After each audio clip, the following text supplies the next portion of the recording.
Hey, everybody, and welcome to another episode of the BJJ Foxcast. I am your host, Alex Martinez, and today we have a full house. We have Aaron Wilson on the show.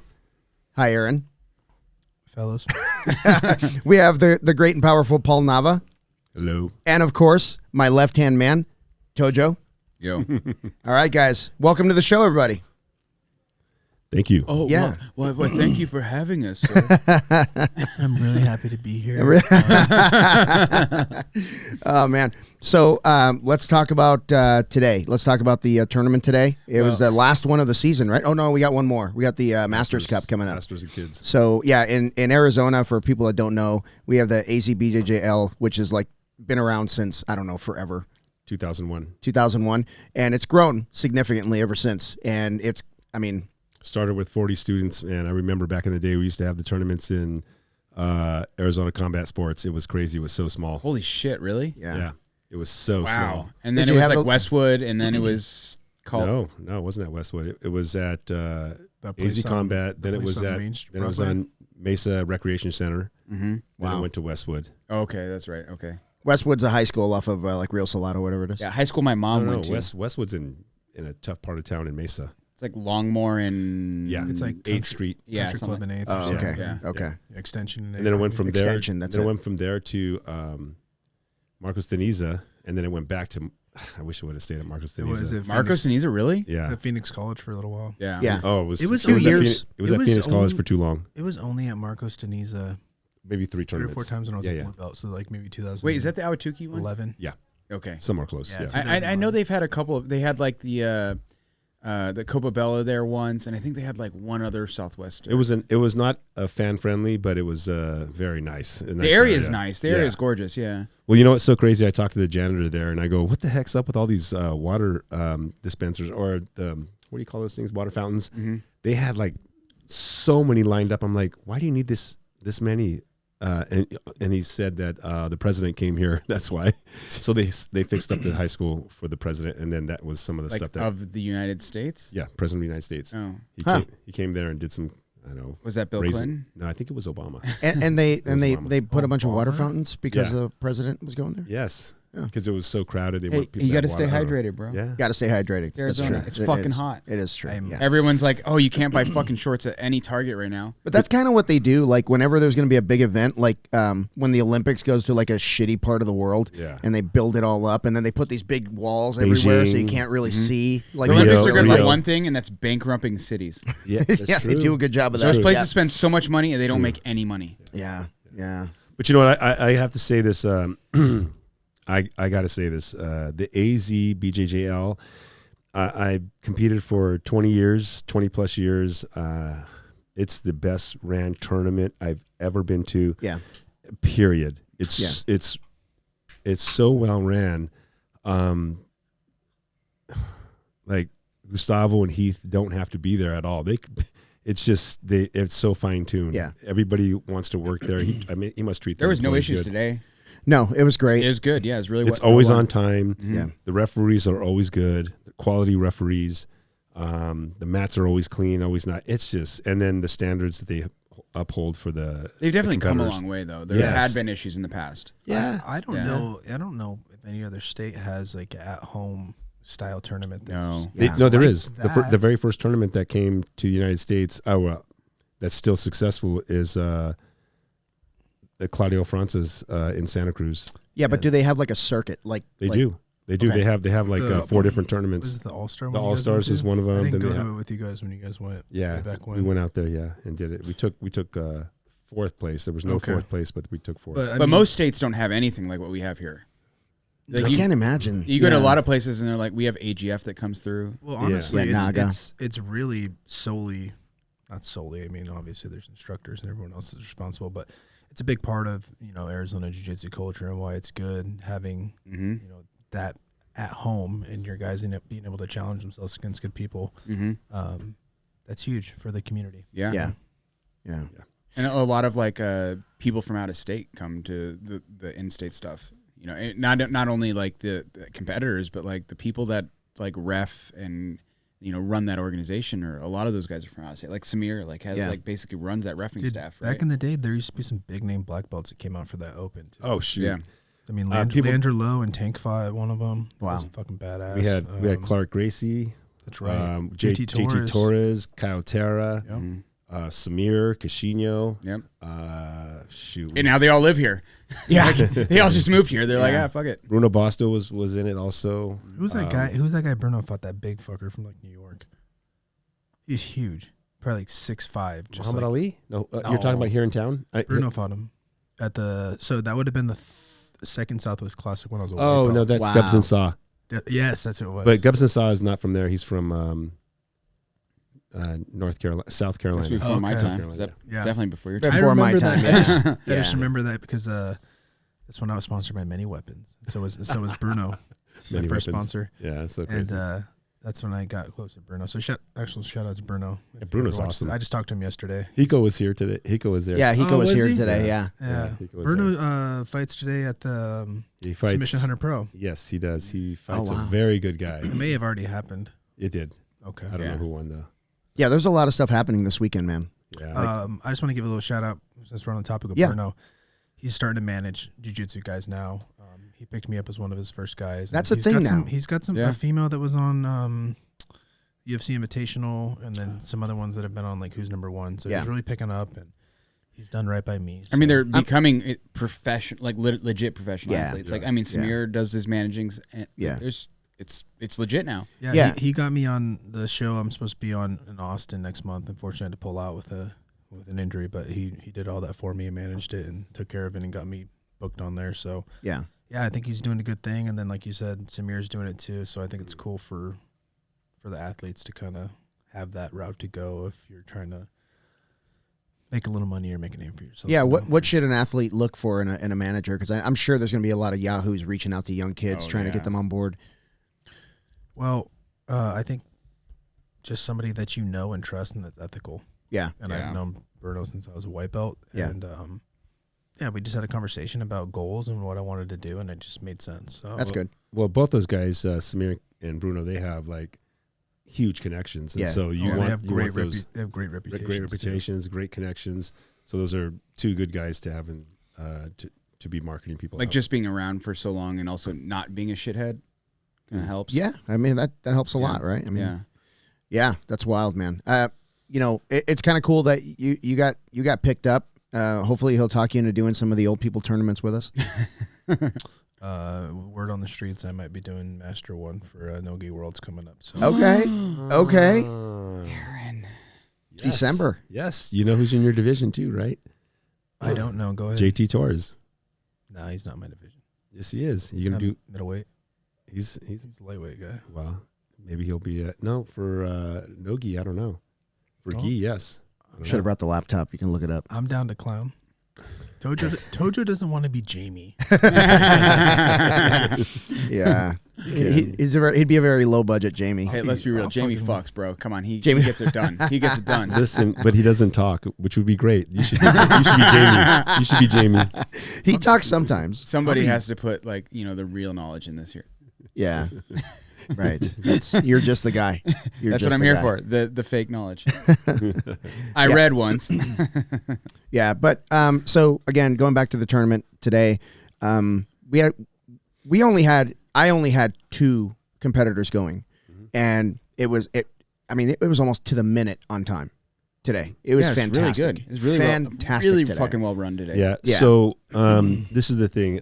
We have there's just way too many tournaments that come through Arizona, and I've had a few discussions with AGF and World League, and there's just too many tournaments, and everybody wants a piece of Arizona, but man, it's so hard. you have to bring quality. Like I'm going to tell you, World League has got Mullet Arena, and Mullet Arena is the best. Awesome. It's the best. It's the best. Yeah. Place to hold a tournament for their structure. I mean, I don't know. It's perfect for the coaches. It's perfect for the spectators because the spectators can actually spectate. but the organization. Well, I mean, it's a sports arena, Right. I mean, that's yes, the advantage. The, I mean, it's the not a organizations conference do different things, and so maybe it not fulfill some of the other organizations, maybe for what they do. Yeah. But from what I saw, man, clean bathrooms. They had food, all that food that was wrapped around the place because they have all the vendors up on top. and then the visuals. Everybody that can sit back and watch the jiu-jitsu tournament, they can just sit back on a seat and just watch because nobody's in front of you. Because all the stadium seating, it's elevated. It's all perfect. Great. Yeah. It's perfect. So we can't when we do. It's pretty much all the tournaments that are ran on basketball courts or whatever, and everybody's right in front. That's the one thing about the AZ tournaments is you got to stand on bleachers sometimes to see what's going on. Yeah, it sucks. It sucks. Yeah. But I mean, that's 99% of tournaments. When you're fighting kids and family members to coach because you can't be on the other side for some tournaments, it gets ridiculous. Like I'm sure. Dude, do you remember how fucking packed that Westwood would get back in the day for this tournament? So you got to think. This is before there was any other tournaments. Yeah. So nobody was coming through here. Yeah. Right. IBJJF maybe once a year. So that was the big show. Yeah. So like anybody, whoever did jiu-jitsu was signing up for that. And the coaches were on the railing with the spectators. Yeah. And it was crazy, dude. Like the whole bleachers just from the bottom to the top full. Everybody's Nana and Ant coming to watch them. It was just. do you remember? It was nuts, dude. Hey. And then I'd have 30 guys in my bracket. Yeah. Yeah. The good old days. Wow. Hey, if we want to talk about the good old days, how about the Las Vegas Sports Arena? Oh, I missed that spot. that was the best. Well, it wasn't the best, But it was fun. it was like, so fun. But you It had to was coach from on literally- top of the stairs. and they'd yell at every hour they'd yell at you like, don't lean against the railing, and Do you everyone's remember- like pushing on the railing. Do you remember the lady that was like telling people to move off the railing, and she had a gun in her in her waist? No, I remember that she would the person would walk down the line and be like, get off the railing, and they'd move off the railing until she walked by, and then they'd all just get right back on the railing. No, this lady had a gun, not even in a holster. It was just like tucked into her pants. Oh my! Like God. a true walking, gangster. yeah, and she's walking up and down, telling everybody to move Las back. Vegas, ladies and gentlemen. No shit. I listen. It was everything I ever needed because as soon as you won, you can step off the mat and get a beer. Yeah, pizza, right that hot there. dogs. Remember It was that? all right there. Yeah. Vegas. And that was a big tournament because I remember like the Meow Brothers would show up. Yeah. Like it was like Mendez Brothers would show up. Mendes brothers were there. Yes. Yeah. Yes, That was legit. Samir fought Hoffa, right? That's right. Samir fought Hoffa. Yeah. Gerson fought both them. Yeah. Gerson fought both of them there. When I was a purple belt, my podium was Rolando Sampson, Tommy Lockengauger, Oh my God. and I forgot who else, but it was somebody else like super. Who is that kid from the Asian kid from Autos that was really good? Or AOJ maybe. Oh my God. You know what I'm talking about? His name starts with an S. Oh no. Was it Evan? Oh, I thought it was the 8. 7. Evan was his first It was name. the one. Are you the one? Are you talking about the one that Jose Munoz fought, or Jose Bufanda fought also? Yes. Yes, it was Stan. Okay, Does Bufanda still pay you? Yeah, whatever happened to Bufanda? No. Anyways, that was the podium. It was like That's super crazy. we can just move on from that. Well, Yeah. I'm the one that brought that guy into jiu-jitsu. Yeah, Bufanda? Oh, yeah. We were coworkers. God, he came back for a little bit, and I was like, oh, I was super stoked. He was like, Spencer was his name. No, it was. I think Spencer it was, Nagawa or something like that. Yes, it I'm pretty was. sure it was Evan. Okay, I'm wrong then. That was Spencer Nagawa or something like that. Oh, Sam the guy? Sam the guy. The guy. No? I guess No, I remember Scoop was reffing once, and he almost got his ass kicked by some guy because he supposedly had a bad call. I don't know.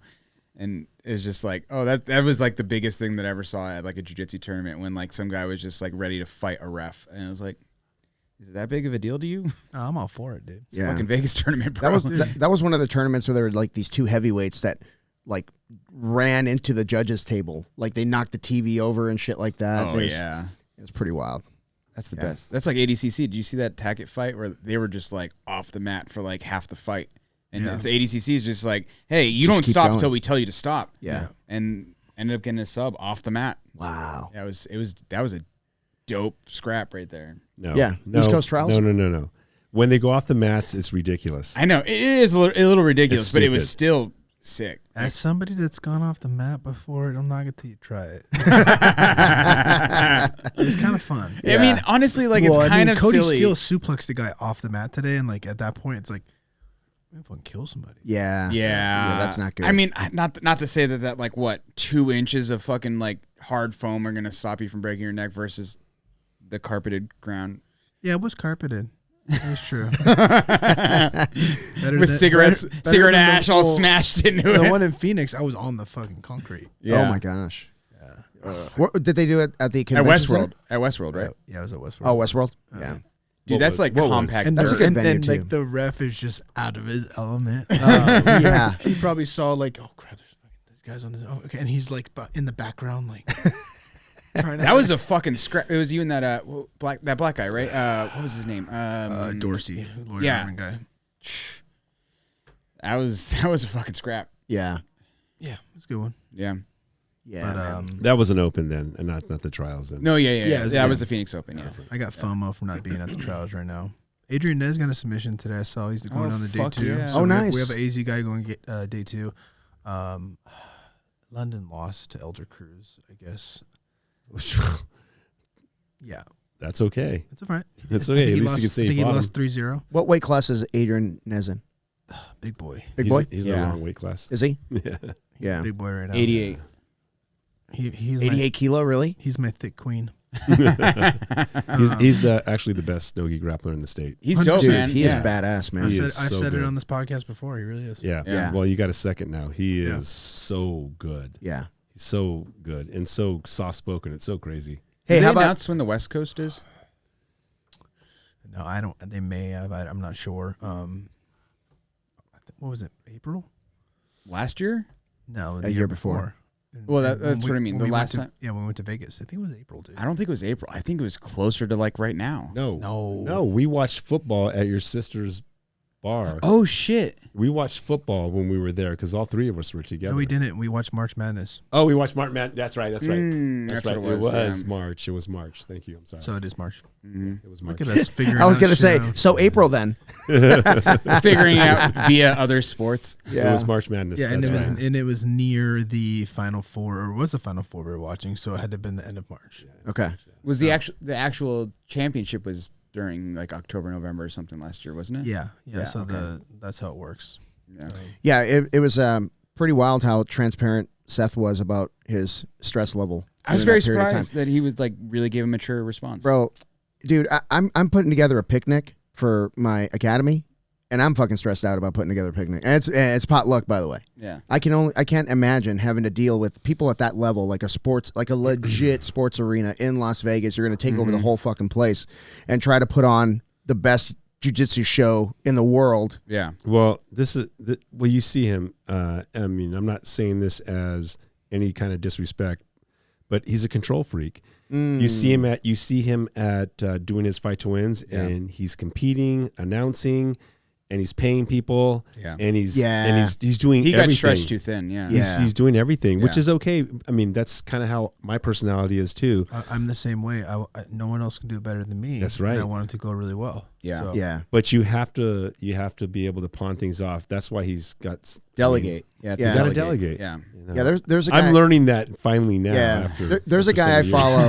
I think he had people like that when the Fight to Win was really at its peak. I mean, Like 2021. dude, you remember the show right before COVID here? No, Sold right out. before Yeah. COVID. I was gonna say Nice. those during COVID were pretty good too. Fire Yeah, Mar- but before COVID, they were Fire fucking Marshal's coming down the Victorium. Yeah. Yeah. You got Benson and Marcio headlining it. That Yeah. show was sick. Yeah. And I missed the Victorium. I promotion like really that venue. peaked. I made a ton of money on that between when I won and my fight and then ticket sales. Yeah. And I think he had people he could trust and lean on Yeah. within the promotion. And I think like when COVID happened and then a bunch of other stuff happened, I think he Was lost his core individuals that really helped His graphic designer passed away too, and that was a big deal. I know he Oh, lost. I shit. know That he was, lost. that was a good friend of his. I know he lost Missy yeah. too, who was Yeah, huge. yeah. Well, now I feel She bad was because I've been literally, making like, fun of like the that. organizer, and I know she was a big part of it. And it's Yeah. like, I But she think got clean. That's why she Yeah. she had to get away, oh, away yeah, from that. they were banned on tour. Yeah, pretty You know much. what I mean? Yeah. It's crazy. Yeah. Pretty much. Yeah. I mean, you know, But man, that guy always checked up on me every time. Hey, I told him when I had, when I had my heart attack, and I told him, hey, Jay Pages was supposed to fight Mike McGregor, and Mike, and then Jay got injured, and I was like, you know what, I'm gonna take that fight. I messaged him, I want that fight. And he goes, Paul, you better not die on me. And then when I He get wasn't to- checking on you. He was checking on himself. No, no. He's No. like, I don't want to get sued. Nah, he's a Yeah. good guy. Yeah. dude, no, I know. Yeah. my second time I fought on Fight to Win, I went and fought Canuto, who just won Brown Belt Worlds in June that year, and I just got promoted. So like I was a purple belt when he won Brown Belt Worlds. He was still a brown belt. after Worlds, so I was not ready to fight him. No, You were still a brown belt I the took first it time you on- did that? The fight to win? Just Yeah, when the first time I fought Canuto, new brown belt, brandy new. Yeah. and Damn. I got worked, embarrassed, and I took it on 3 days' notice. Yeah. Wow. Ever since then, I think I told Seth, I was like, I'm down to fight anybody, I don't care. He always hits me up. He was like, hey, come out here and fight this guy. Like, he's offered to bring me out to Miami a few times, and all over the place, you know, whether I could make it or not. Hey, Yeah. You know what? He's a great guy. He's done the same thing for me. He, God, one time he offered me, I think it was the Philadelphia or Boston card, Ricardo Almeida. They call him Big Dog, and I'm like, all right, look, I know I have done some things here and there, but fighting him, no way. I'll fight him at 185, and then they came back. He says no, 195. He says no, 200, and I go no, 195, and then it just got thrown out. Wouldn't do after it. that. Oh, Yeah. And I wasn't gonna go to fucking 195 Yeah. Nogi with Ricardo Almeida. Oh, it's Nogi. Nogi, yes. And so he found another local guy, and that guy got smashed. And I was like, thank God it wasn't me. Yeah. Yeah. yeah. So yeah, he does take care of his guys. He really takes care of his fighters. So Seth, and he's no longer going to be taking care of ADCC or running it. Yeah. So hey, he needs to focus on. I think he needs to just focus on the Fight to win. Fight to win. Fight to win, But I think the blueprint that he's laid out for ADCC, I mean, the bar is set pretty high. Oh, it's because 2 years ago it was, I mean, the best ADCC ever. Full disclosure. 100%. Full disclosure. I don't watch jiu-jitsu. It's like watching like a high school graduation of people you don't fucking know. You're really, hey, all right, awesome. Like I'll watch like highlights. I'll watch shit if I'm studying somebody. I can't sit there and tell him. The other day we're watching a badass He fucking watches it all the card. time. What? No. Who's number one? Badass card. What was it? 2 weeks ago? Uh-huh. Liz Clay was on it. So like that. Yeah. I'm on my phone the whole time. I can't watch it. I'm the same You're way, dude. kidding me. Are you? Thank you. Yeah, Thank I will watch it if it's people that I care about. Yes. And know, like, If it's personally. you, yes. But Nope. I'm No. glued. I am I can't, glued. dude. but I can watch wrestling like that. I'll Like geek college out. wrestling? Oh yeah, I'll geek off wrestling. Like Yeah. it's crazy. But like jiu-jitsu, it's kind of like I don't know. I am into certain matches, but most of the time I'm just kind of bored with it too. Yeah. But I think what they're doing, the ADCC in particular, and I really think this is what's going to happen. It's branding itself as the National Jiu-Jitsu League brand, like you would see like NBA. Yeah, yeah, ADCC is that brand, Yeah. and what they're doing with the ADCC, making it so big, you know, and grandiose is like they're making their own characters, they're having their own personalities, Yeah. and they're really building that brand to be like, How this is our league, these are our athletes. Like, Yeah. Do how you are think? how are they going to break it off though? Like, you know, so if you're saying like every like league has cities, how are they going to break it off? Or is it just going to be teams or individuals or what? no, and I'm not really meaning teams in general. I'm just saying like as a brand itself, like it's the brand of like Yeah. Jiu-jitsu. submission grappling. Submission Yeah. wrestling. And I think anymore with jiu-jitsu, I mean, obviously there's always going to be a place for the gi, but I think for if you want to get people to watch it, I really think no gi is what's Do you think gonna, ADCC will ever bring on the gi though? I don't know why you would. You're already doing so good without it.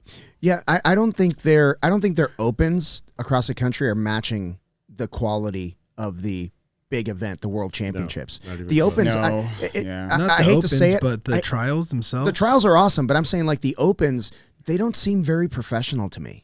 But you know what? Let me just say. No, I the seen some motherfuckers reffing at the Arizona one, where I was like, bro, what are you doing reffing? Right? So Yeah, dude, yeah. I wouldn't ref. I agree. No freaking I way. agree with that. So the opens- they got some stuff they got to clean up. Yeah. for sure. Yeah, but the opens are they are man. I've never seen a bigger. That was the one here in Phoenix. That was the biggest no-gi tournament that I've ever Yeah. that I've ever seen. Uh-huh. It was so stacked. Cheers or what? Every weight class, my weight class was so fucking stacked. Yeah. It was Yeah, stupid. but they were like digging in the trash for refs. Like there was like Yes. nobody to ref. I know They were like, we'll pay you.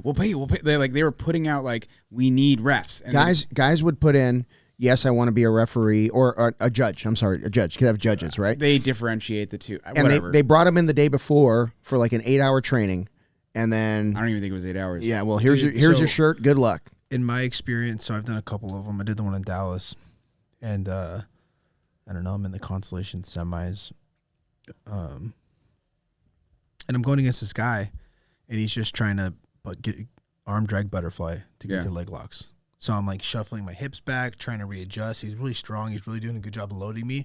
So I keep having to readjust my hips, and I have the ref and the judges screaming at me, "Action!" And I'm working for underhooks. Yeah. I'm driving into him. I'm working on a knee cut, and I'm getting yelled at to pass. And I literally, like, after like a minute of it, I looked at the ref. I'm like, the fuck do you think I'm doing? I'm trying to pass, man. I've been in jiu-jitsu 14 years. You think like I'm not trying to pass right now? I'm not stalling. I saw that from a lot of the reffing at the Arizona Open, where I'm like, do you guys even know how fucking jiu-jitsu works? Like, cause like they're like action, and I'm like, he's doing everything he can right now, like without like actively jumping into a submission.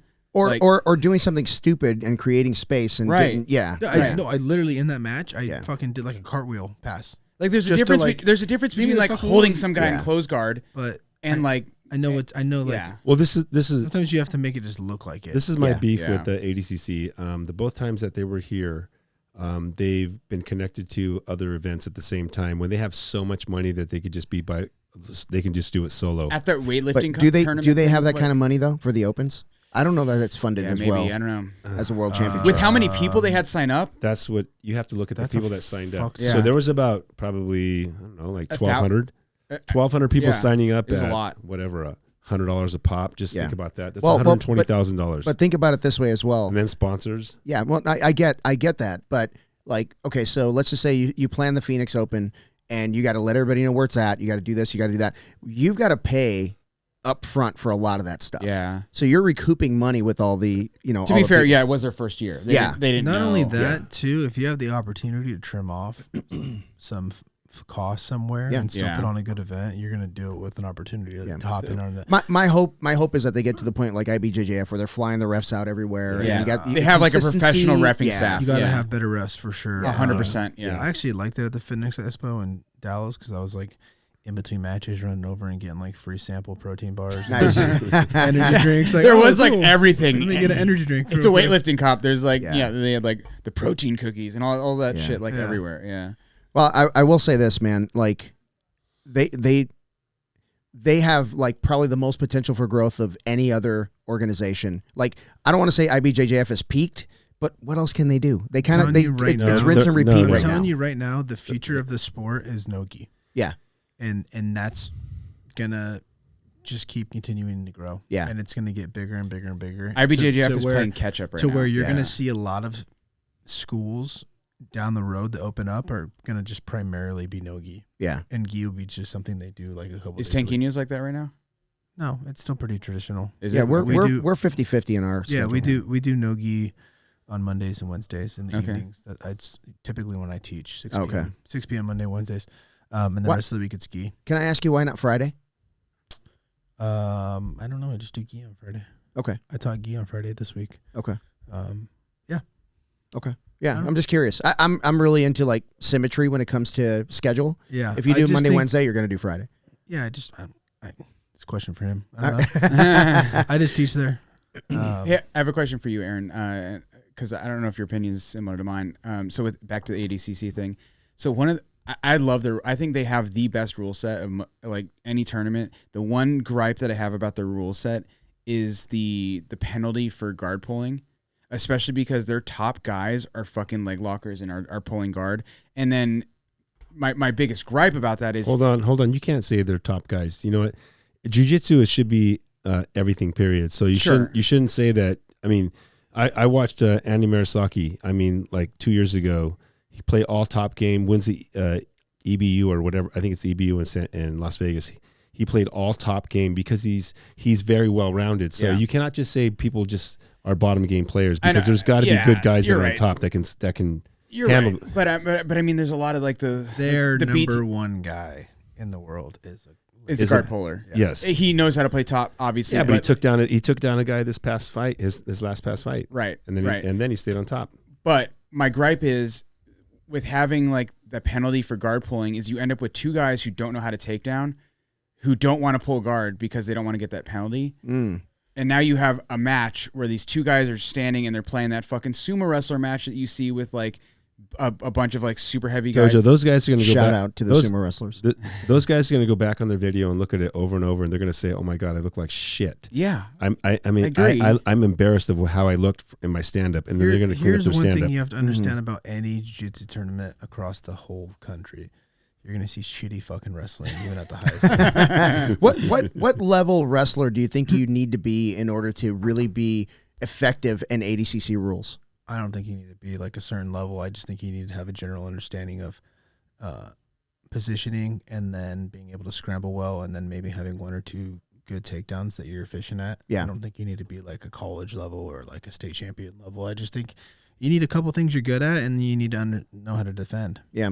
Which, So- I mean, it can take a long time to pick that up. Yeah. You know, certain people are different. Certain So people what's are the di- athletes. okay. They pick it up right away. So you know, you saying that, okay, and the argument that we're talking about is like, hey, these rules are terrible because the penalties for guard pulling.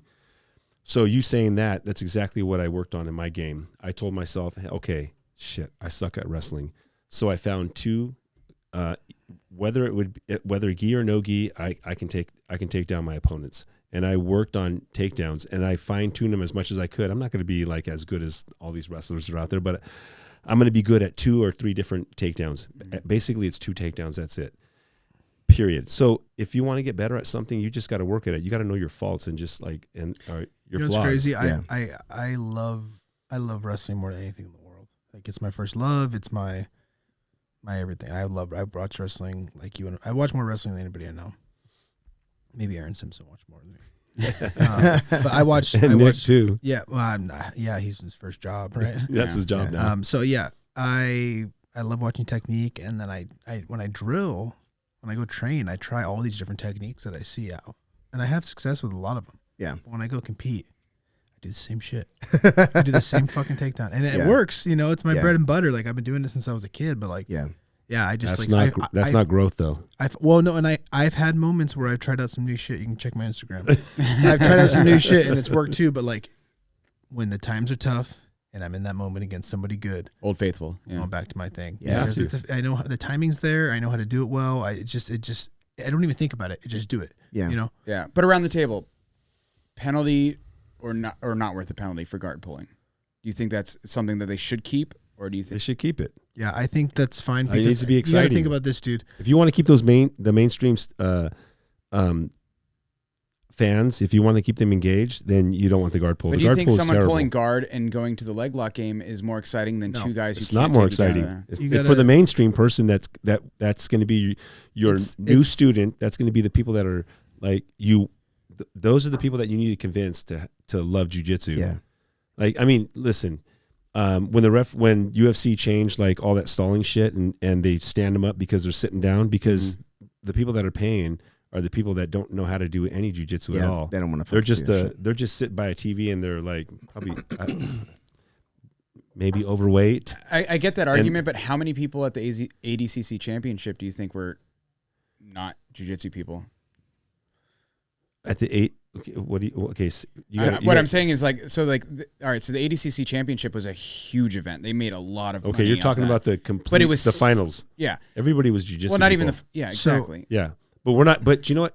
There's more money in streaming, Yeah. Sure. and then there is there. Let's if just simplify it. Do you mind if I just simplify it real quick? Yeah. Okay. I thought I did. Are we doing this right now? Are we going to start doing this? Okay. Hey, tequila boys. I Not think where they have it right, where other people don't have it right, and it might be as simple as just that one rule. Let's grade somebody and judge somebody's game and tailor our rule set to make it based off of their grappling as a whole. Yeah.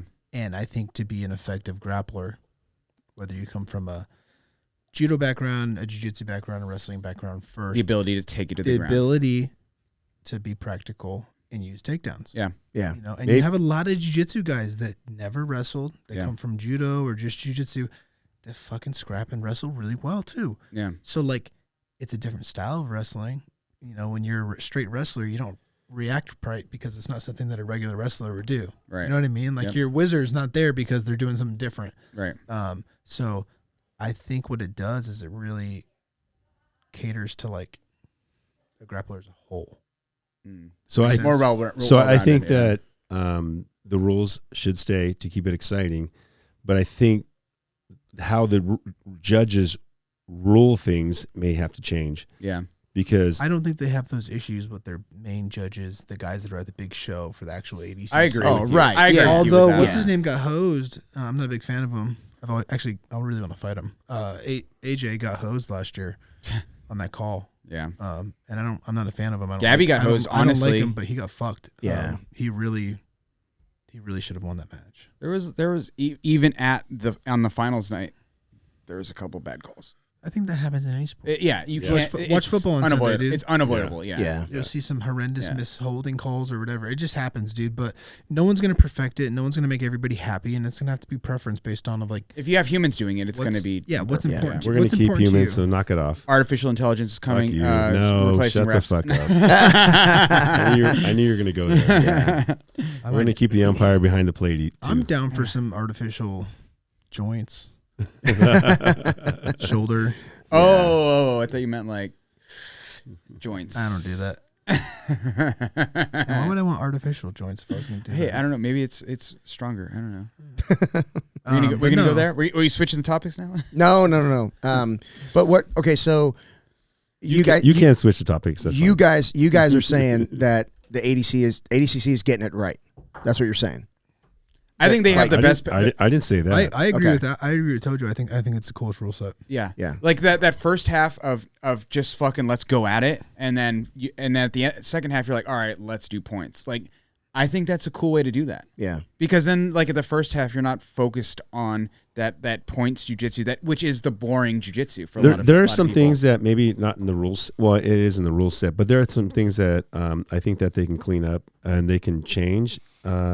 Just because I don't like it, because maybe I'm being a hypocrite by saying, hey, we want the fan to be enjoying this, but I really don't like the grapplers to have no shirt on. That bothers me because now the kids don't do it, and My wife digs it. the kids don't do it now. It is silly. The kids don't do it now, and it's terrible that the kids have their shirts off because they're mixing. What I saw in Phoenix, It's tacky. they're mixing little girls with boys that have no shirt on, and it's just ridiculous. I'm thankful that I got to watch a little girl just beat the shit out of these guys with no shirt, It's boys just with no douchey. shirts It's on. all douchey. Yeah, it is. Yeah. It is. What are you guys So we're trying teaching to them. say right now? You're a You know I douche. went shirtless, right? You look beautiful though. That shirt's Yeah. awesome, by the way. So what You should roll difference on is that. it to do a shirtless jiu-jitsu event or to do like an MMA fight? You just do it for the clicks. Let me finish my story. What just happened? Let me here? just finish. Nava. Let me just finish. You're my, innocent in this. I want you to know. Well, that. no, here's the I thing. don't like also fighting off the mats because we just talked about this earlier before we put the podcast on. If you drop somebody on floor or carpet, and 2-inch foam is going to help a little bit. There's some impact on it. When you're dropping somebody into a table, into a There's some dumb floor. stuff with it. I agree. there's some. It's so stupid. It's I don't know like if you saw. In, I feel like it's WWF. I don't know if you saw in Phoenix, little Maurice. Well, he's not little anymore. He's a grown man now. I don't know if you saw that one. He was like under the scores table with his opponent, and like Marcio was like, bro. "No, fuck this!" And like, I'm gonna go get my guy. And, like, Yeah. literally pulled him out from under. Yeah. It's like yelling at the ref, like, "Dude, Good they're job. under the Good job, fucking Marcio. table." Yeah, do your But fucking job. that's his child, dude. Yes, like, yes, that's yes, your, yes, You got to yes, protect your own, right? Yeah. But I was like sitting there the whole time. I'm like, Did get him out of the fucking did table. he get DQ'd or anything? No. Okay. I don't. I mean, it was just one of those things. Because where if it's the like, coaches come out, they should everybody get watching, DQ'd. it's like you can't even see them. Yeah. There's a curtain over the fucking table, and they're under it, and the ref's like peeking under the curtain. It was just like, there's a point where it gets silly, but I think maybe allow a little bit. But like, dude, the last trials I did, I don't mind allowing a little bit too, but like, so like the whole rule set about like if you're in a submission, you can slam the guy.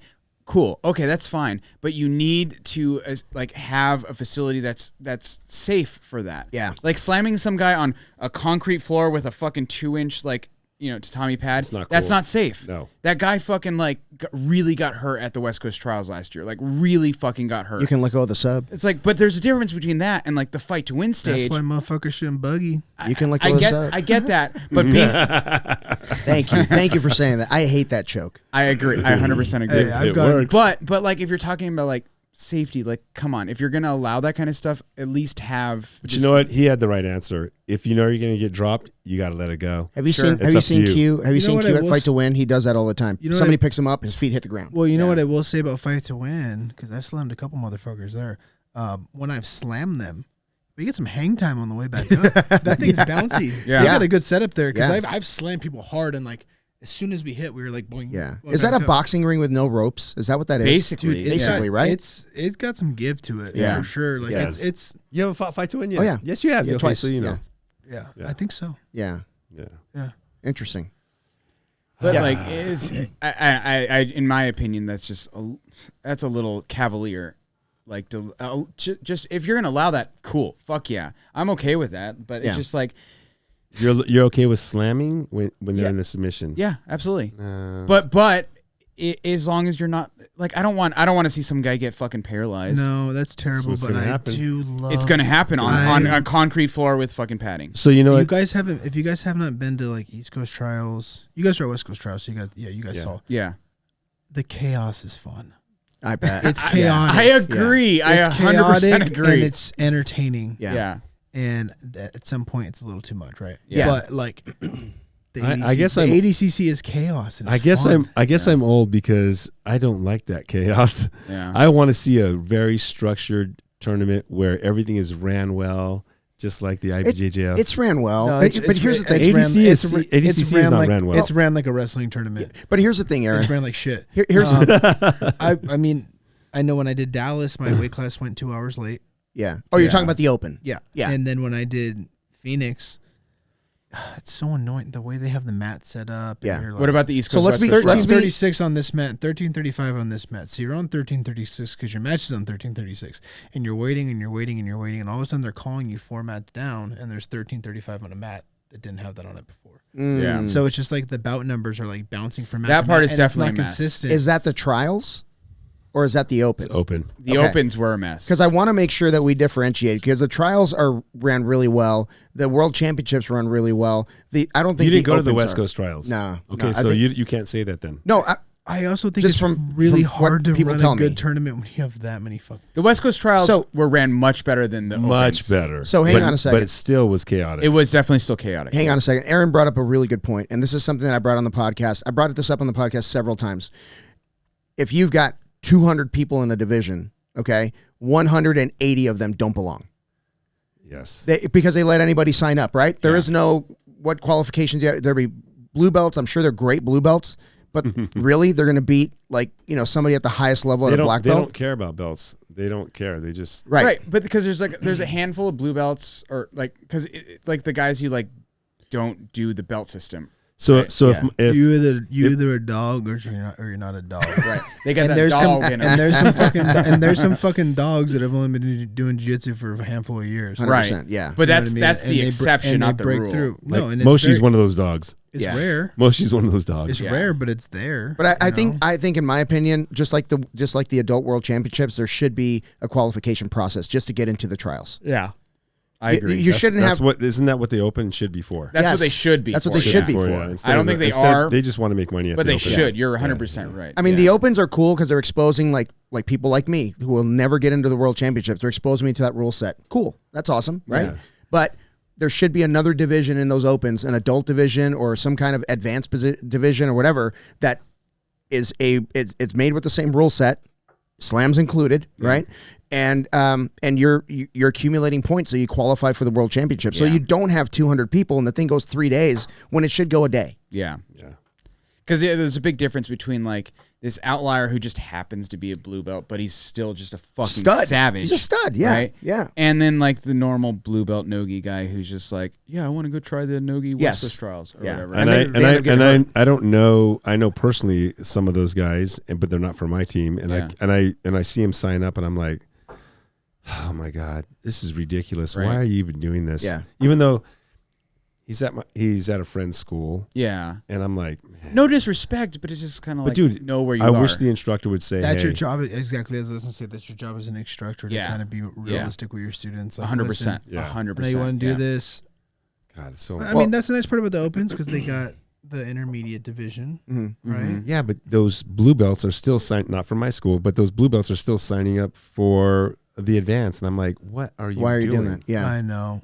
Well, I it's know, like I've seen it. Josh Rodriguez said this on the podcast back in the day when, you know, the camps for Worlds at GD were just ridiculous. Like everybody came in from out of town, from out of the country, and they would train here and they would go to the World Championships in California. Yeah. And he said that Gustavo would have like blunt conversations with the guys. Like if you want a t-shirt, I'll buy you a $25 t-shirt. Yeah. Right. But this is not like the Phoenix Open or the We Vegas had Open. These to- are the World Championships. So we had to get points to Yeah. even go. So internally, right? He had a point so- system.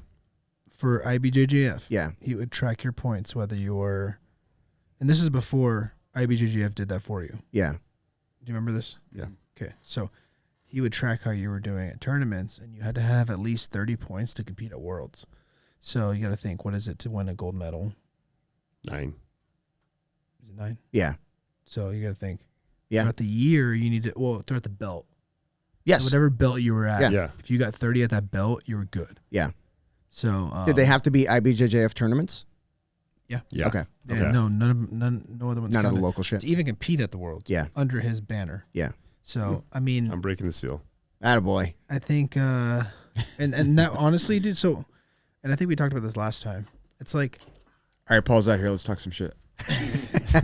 well, and it's like, how many guys like, oh, I just thought it'd be cool to compete at Pans. Yeah. Yeah. It's like, that's cool, dude. But like, have you really been putting in work for it? Are Right. you prepared for it? Are you going to do well at it? Mm-hmm. You know, there's a lot of things that go into it, but it's like, man, let's get those guys who really want it, who are going to make it happen throughout the year to get ready for it, Yeah. and let them go do it. Yeah. And it's like, if you really are about that life, if you really want to be a world champion, you're not just going to roll out one tournament a year Worlds and win it. Right. Yeah. Unless you're a fucking I like that freak. I like that they like. You're going to be on the circuit. You're going to be having results. Yeah. Yeah. If you can't win the Las Vegas Open, are you going to win What do you do in the Worlds? Worlds? Right. Yeah. Yeah. Right? If you can't place at the Phoenix Open, are you going to do well at Worlds? Probably not. Probably not. So let's Yeah. be realistic. Yeah. You know? And it's like, as an instructor, you don't want to like set your students up for failure or set your students up for heartache. Yeah. You need to be honest with them. You need to tell them, hey, you're not at that skill level right now. Yeah. Yeah. I mean, You're not there. We'll work on it, you know, and Give them a map, a road map. yeah, like, Yeah. I mean, this is what you need to do. This, and you know, if you want to compete at the Worlds, this is what I require. I think Yeah. a lot of coaches focus on that, like that money thing, where they're like they don't want to put their students down because they think that they'll leave. No. You know, and it's like you got to be realistic with your students, because that's like the one cool thing about jiu-jitsu is like we get to fucking scrap with each other 100%, right? Yeah. It's not like boxing where you can't really fight all of your fucking people like 100% because you start knocking people out. Yeah. Right, and people start getting head trauma, then they can't do it. I mean, this is an unrealistic analogy that I'm about to use, but this would be the conversation that you would have to have. It's the same thing as, having like, a 2-year blue belt or 2.5-year blue belt take a fight with Aaron at a Fight to Win. I would have a sit down conversation with that kid and be I'd like, pay to watch that. you are not ready for this. You're not ready for this Let me fight. just put it on the air right now. If you're not working as hard as Sierra Hoover, don't come up to me telling me you want to do anything in jiu-jitsu. Dude, you know Nobody what? works what it harder than fucking that takes. bitch, though. That's what it takes. Yeah. Do you know what it? Don't do you, say B. do you know what I had That's to do? what it takes. Do you know what the hardest thing for me is? Keeping her from training. Yeah. Yeah. Because I'll say, hey, you're taking tomorrow off. Yep. And then she's in a picture at his place or somebody else's place training. I'm like, that's not taking a day off, Sierra. that means you didn't walk through those doors. You walked through somebody else's. And then you try doing that She after, came to the real after training, 30 right, Paul? and you're always hurt. Yeah. Yeah. You got to be She came to our school for the you real have training. to be a psycho, dude. Yeah. You have to be like, I mean, my chick always jokes around with me. Where she's like, you're like obsessed with it in like an unhealthy way. And I'm Yeah. like, no, this is just what it requires to win at this level. Yeah. I have to be crazy. I have to work out at 9 p.m. when everyone else is getting in bed. Yeah. Like, I have to train as much as I can. You have It's to like, be obsessed. You If have to be a fucking psycho, dude. Yeah. Like, to even be decent. Yeah. You know? Well, And when, it's like, when people show up for the 6 a.m. class and they think they made some kind of fucking sacrifice to be there, It's a joke. Sierra's been up since 3 a.m. She got a weightlifting workout in, and by the way, she's on time for training. She scared the whole EOS, I'm sure. I was like, she's just beating the shit out of that medicine ball, and everyone's like, "What the fuck?" You know what? She's rad, dude, and she puts the work in, and she's having results, right? She's having results. I think the sky's the limit, and I think if people want to know, she's a great example. It's like, man, you wanna do well, you wanna win. It's like that. What she's doing, that's what you need to do. Yeah. If you're not doing that, So we had a great conversation about like what professionals do, right? And professionals don't peak 365 days a year, right? They peak at the right time. And there's some sports where you don't have that option. Baseball, schedule's too brutal. Football, schedule's too brutal. Basketball, same thing. But when you do like what? And when you're doing like individual sports, like wrestling, for instance, like if you're going to go compete at the World Championships, you're probably going to have a camp before the World Championships. Yeah. And if you go into camp already burned out, you're in deep shit. Mm-hmm. You're in deep shit. I mean, it's not going to go well. It becomes a point where you got to understand. I know me personally, and I'm not trying to speak for anybody else. I love the grind. Yeah. It's not like a chore. It's not something that I'm like, oh, fuck, I gotta go to the gym. I gotta go train. It's like, no, I want to do that. Yeah. Like, if I go out of town and I'm on vacation, what do I want to do when I'm near the beach? I want to go find somewhere to train jiu-jitsu. You know what I mean? I want to get a pump in. I want to lift. I want to work. Like this is the biggest thing that people don't understand. When I compete and I go against whatever some of my opponents and and some of the guys I go against, I'm like, oh my God, what did you do to prepare? And I can't even believe it because I'm still at my age, still preparing as much as I can at my age. Mm-hmm. I don't love the grind as much as anymore. I used to love the grind in my 40s and my 50s. It's a little bit tougher. You got to pick and choose the days. You got to pick and choose the opponents. But man, the grind is something that it should be ritual. It should be something that you love, that you have to do because you know what the outcome is going to be. You have to love jiu-jitsu so much where that grind, hey, you're getting there, by the way, too. Yeah. Your grind is getting pretty damn good. Dude, I just love having the hardest rounds. I love rolling with you. I love rolling with Ramsey. If I get my ass kicked, I'm like, fuck yeah. Well, I mean, Ramsey's good. Yeah. He's very good. Yeah. But because he's there now, you're getting good. And I tell you that all the time. Yeah. But you have to love the grind if you want to win that championship. If you want to win, you have to put in the time. And so many people don't put in the time in. They make so many excuses. Now it's different. I feel like I'm making excuses, but I'm actually not making excuses. I'm actually hearing my body because I'm 56 years old and I can't do the same thing anymore. But in my 40s, holy shit, I was grinding like crazy. And that's when you came along. You came along when I was in my 40s, and I was grinding in my 40s like no other person in their 40s, and that's why I was successful. So in your 20s, you have no excuses. I don't know about that whole 365 days. I think that you should be training or mentally thinking about jiu-jitsu at all times, and you have. I guess you could. No, I'm talking about peak. To peak is like you are at the best. You're. I mean, like boxers when they peak, when they go into their fight, right? They're peaking right there. So I will add on to this. I agree with you. I think you need to be engulfed in jiu-jitsu 365. I do. You need to be involved in it. You need to be around it. You need to be drilling at least. But let's talk about like severity of how you're rolling. Yeah. Balls to the wall. I think I spent a good portion of my 20s severely overtrained. Mm. And I think it hindered me when I competed. Now I'm not saying that I shouldn't have been at training. I think I should have been when I was doing twice a day.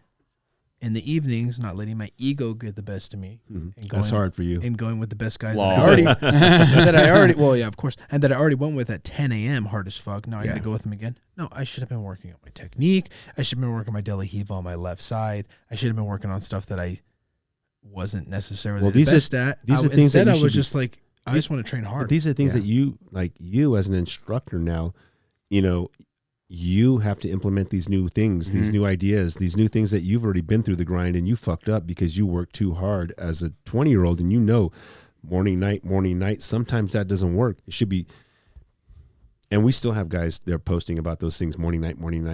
I don't think it should be that way either. I think that there should be a hard ass round one day. Boxers don't go hard ass rounds every day. I agree. There should be emphasis on like technique, drilling. Yeah, drilling is important. Yeah. Important as hell. I know when I have my own school, it's going to be a heavy emphasis on situationals. Yeah. Do you think heavy emphasis? Do you think when they do like those, oh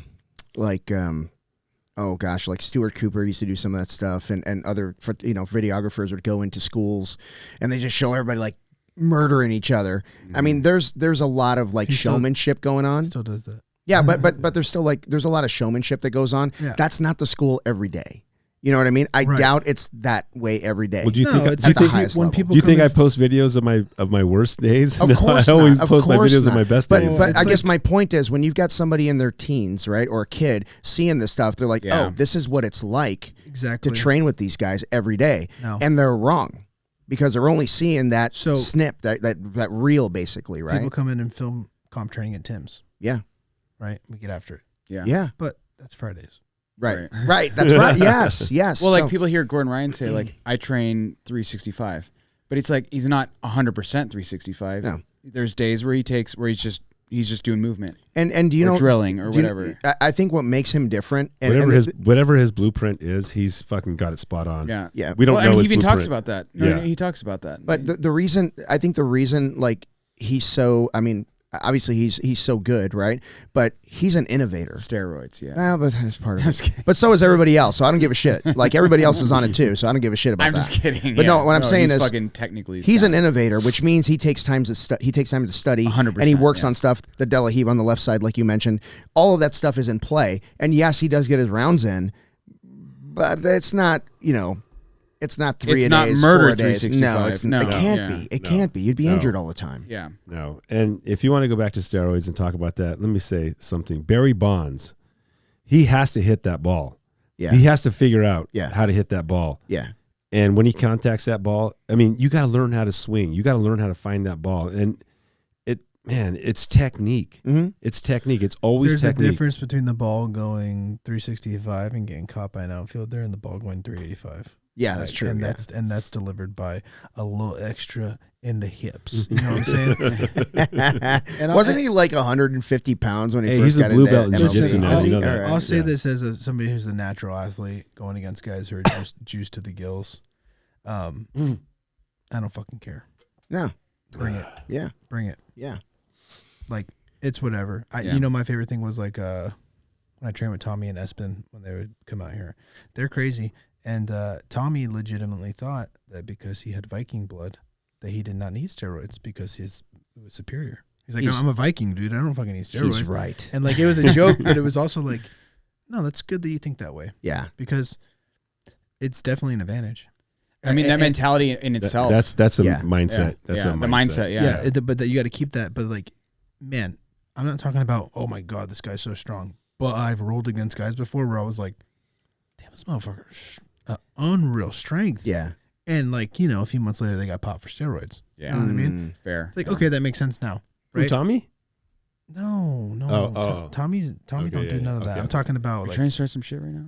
I lost to Jonas Gracie in the finals in Nogi Worlds. Okay.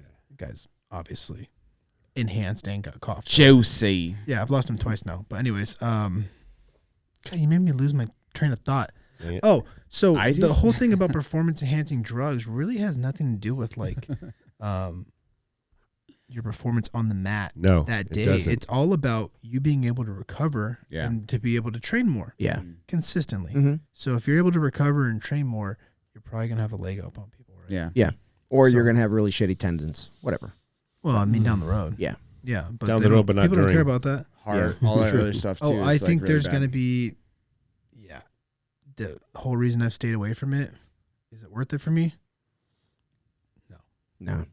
My long-term health, I love this sport, but I mean, I got to be a dad. Yeah, I was going to say, especially when you got a family to worry about. It's like, there's one thing when you're young and you're just doing it for yourself. And then once you have a family, you're like, and honestly, it depends on how you do it too. Yeah. Because there's guys who got popped at IBJJF last year that were on like full bodybuilders cycles. Yeah. Like, what are you doing? Come on now. What are you doing? Like, who's giving you this stuff? First of all, that's like $4,000 a month. Some probably. juicy dude from their fucking like fucking like regular lifting gym. It's Miami. What the heck? But I'll go ahead and add to this. Like, I don't care about somebody who's on like, man, if you got like a 28-year-old whose test levels are 300 and he's on doctor prescribed testosterone just to get back up to like a decent level. Yeah.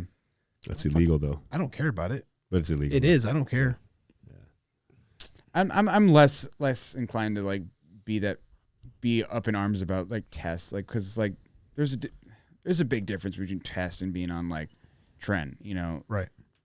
Like because you can, I mean, well that said, there's a big difference between being on like tests to bring you up to like what you were and you're like when you were 21, and then cyborg level, like yeah, exactly. I think he was just back up to like a regular level. Yeah, which is, in my opinion, is fine.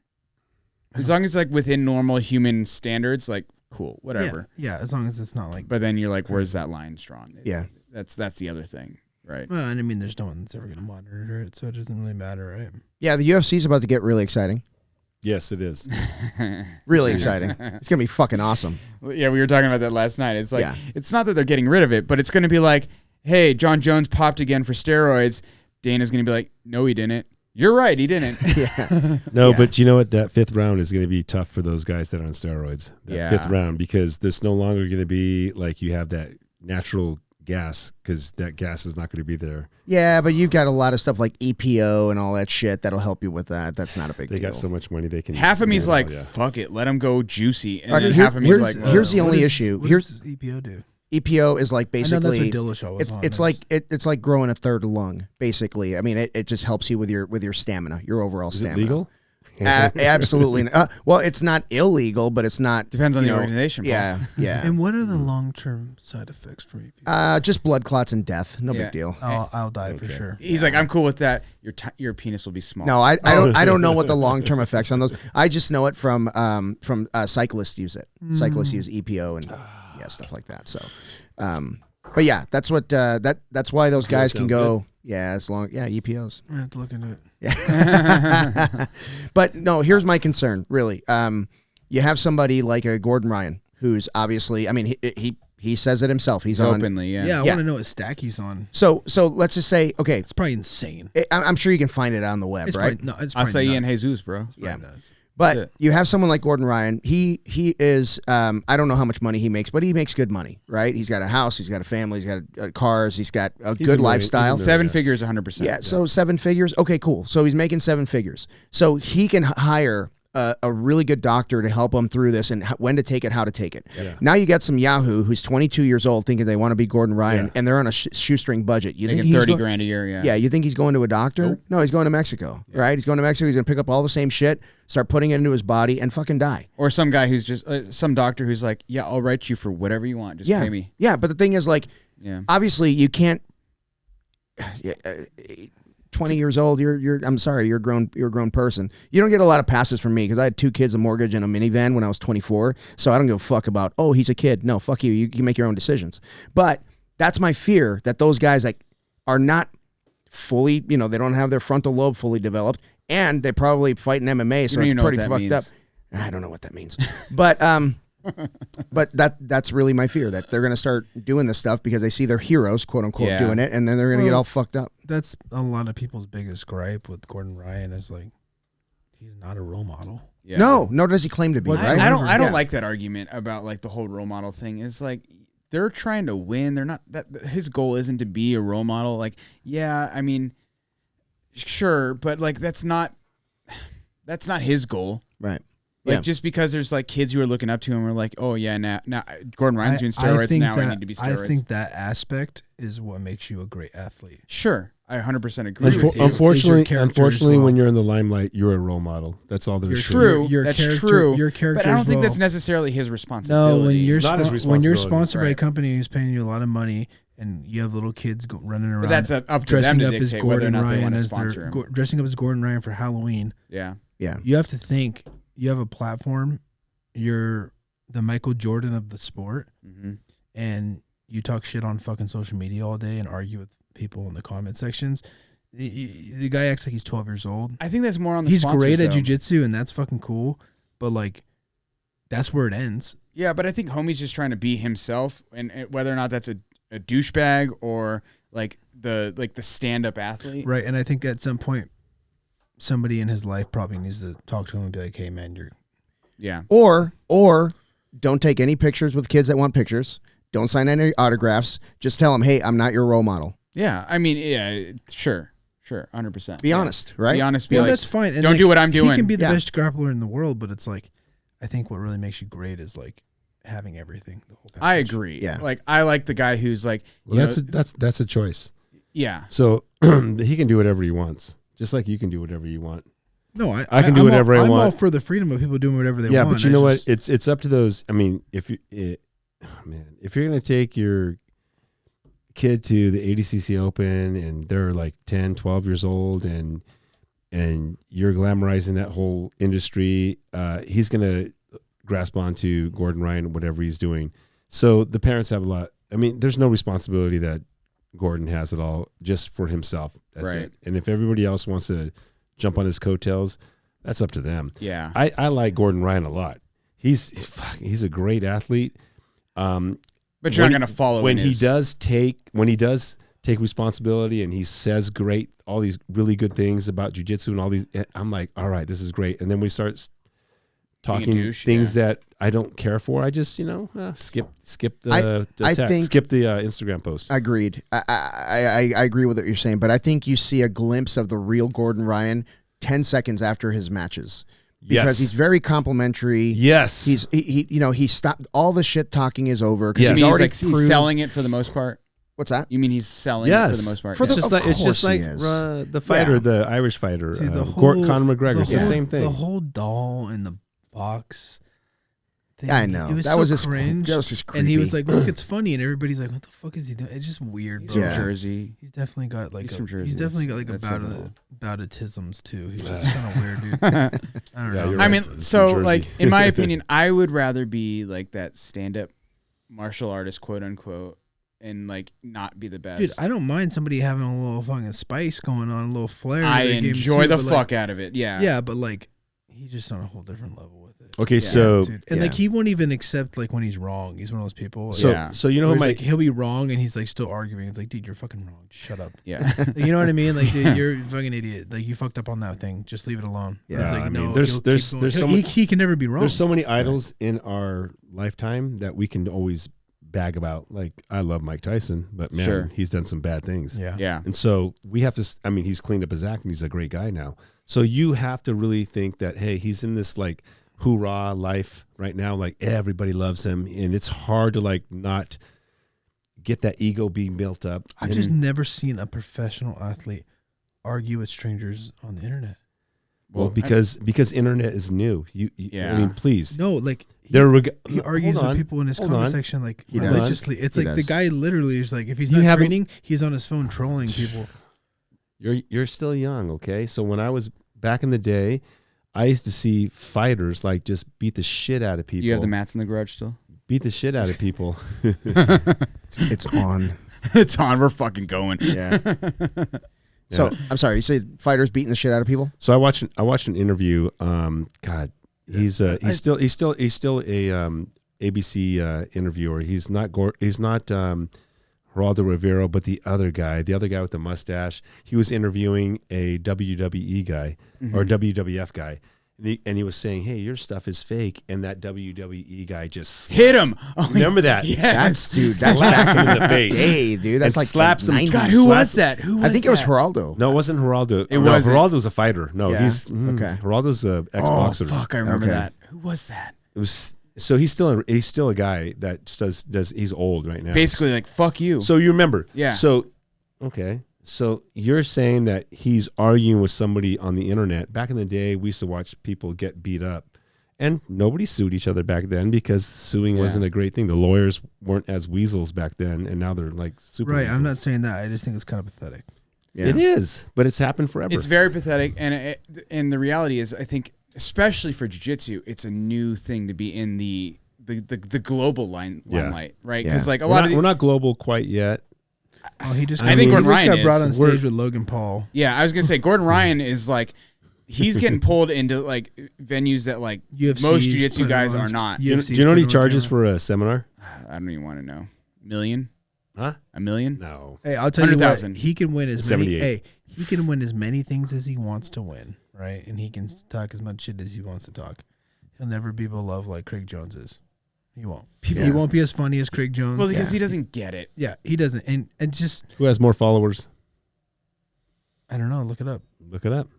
I know couldn't- Gordon Ryan has 1 million followers. I'll Google it. bro. I just want to give a shout out. Instagram it. 'cause Shout that's all out that to really matters. whoever runs the B team social media. Oh my page. gosh, it's fantastic. And Have they you just watched their they just shit on podcast? him Their and every- podcast is hilarious. Yeah, they're great. And they just shit on all this. Like every comment they put on that picture of his, Yeah, gold. gold. Because Yeah, Gordon Hilarious. Ryan doesn't realize that, like, I'm pretty sure it's when you Craig. bite, yeah. you're for sure. letting them win.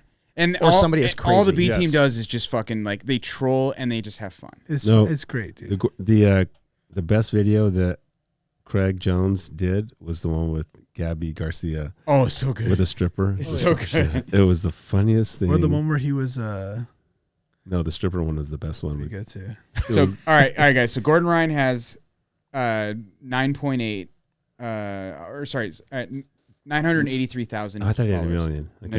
No. Okay. Nope. 900. So just below 1 million. Just below 1 million. Do it. So for Craig Jones, there he is. All right, Craig Jones has a third of that, 336,000. Okay, he still has more followers. Okay. How about B team? Do we got B team on here? The B team's not going to have more. No way. No, they'll have like probably 20,000 or Yeah, something. like 30, 40. 50 maybe. 6 million. You liar. 132,000. What they putting up Taylor Swift numbers? I know. Oh my god. Yeah, but I mean, there's no denying like the guy's talent, right? I mean, that's just the way it is. But, Yeah, Yeah. No, I mean, yeah, he's the greatest no-gi grappler of all time. yeah. 100%. 100%. I would really like. Well, I mean, Well, we all thought that Mike Tyson was the best until he got beat. So someone's going to be beating him soon. Somebody's It's going gonna to be. You know what it's gonna be? I'll call it right now. me. It's good. Gavao. After a comment like that, we might have to take these tequila shots. Here, boys. Hey, You already said you it. got whiskey? You already said let's go. No, I mean I'm right here. Boys, let's do it. All right.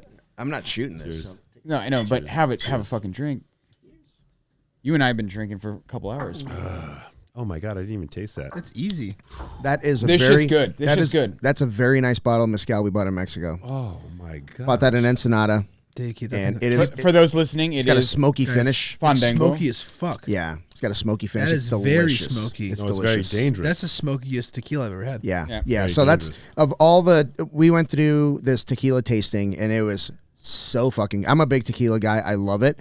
This is a really nice añejo too, but that particular one, that's a mezcal. I don't know. How I It's feel. only I don't know if 72%. Yeah, and it's got 72 proof. yeah, it's got a beautiful smoky finish at the I'm end. trying to process if I even like this much smoke.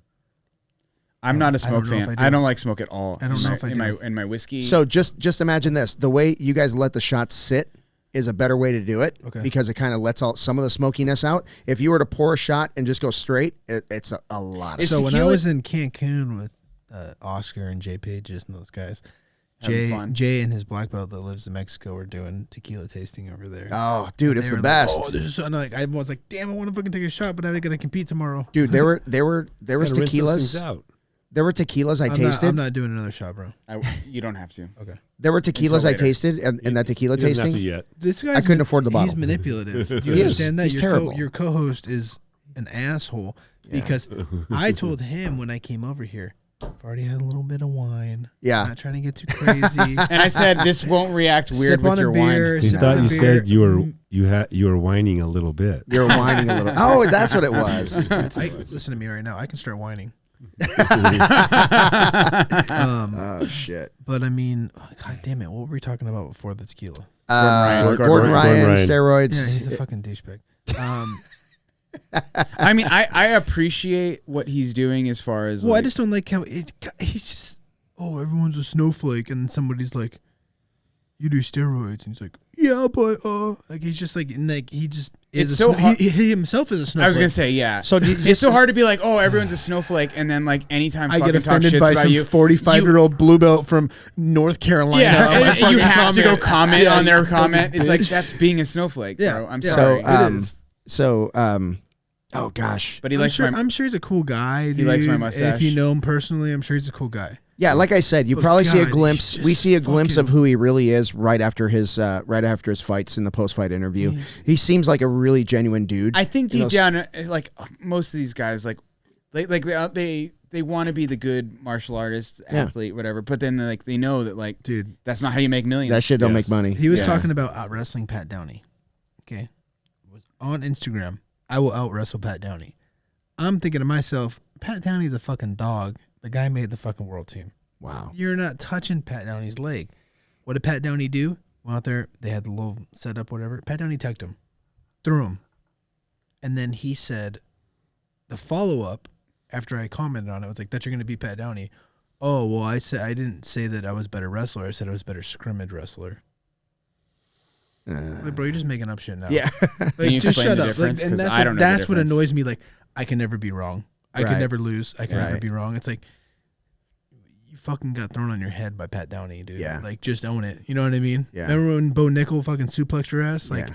no, I meant I was a better scrimmage wrestler. What does that even mean? You know what I mean? Like, go ahead and bend this whatever way you want it to make yourself feel better. But it's like, That's like me arguing with my girlfriend. oh, Don't bring this shit is up what anymore.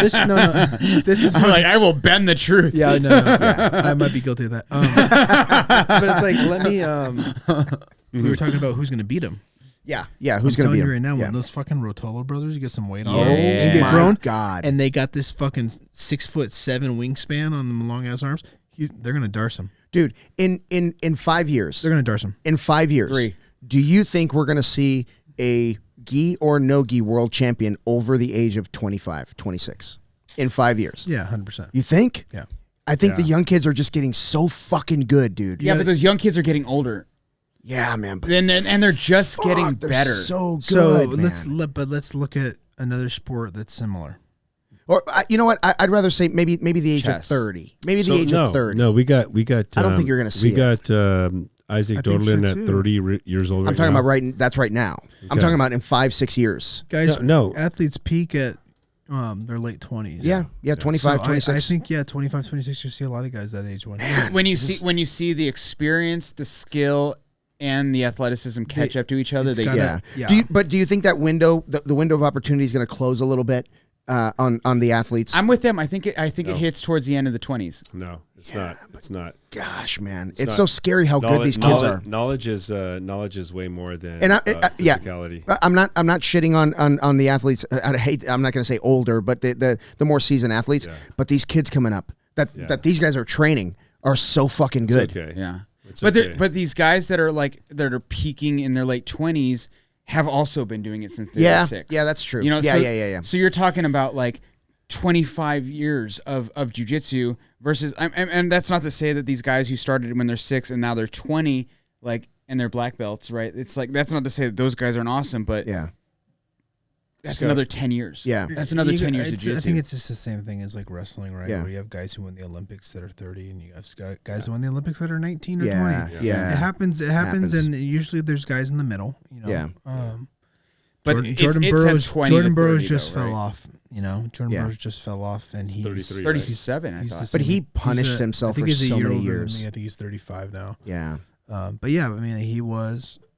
Dude, know. when Savage, they though. when they did like a mini doc on him going into the Olympics the last time he won it, and he's talking about going into camp, and he's like, I got to be as small as possible so that I can make my weight cut. Yeah. And he's training three times a day, Mm-hmm. and he's eating like a handful of cashews. You know what I mean? Drinking some water. I'm like, how the fuck is this guy doing it, man? But he did it. And Straight willpower. yeah, man, that's an amazing. There's definitely smarter ways to do that. Yeah, But fuck, Yeah. it's hard to argue with the grit.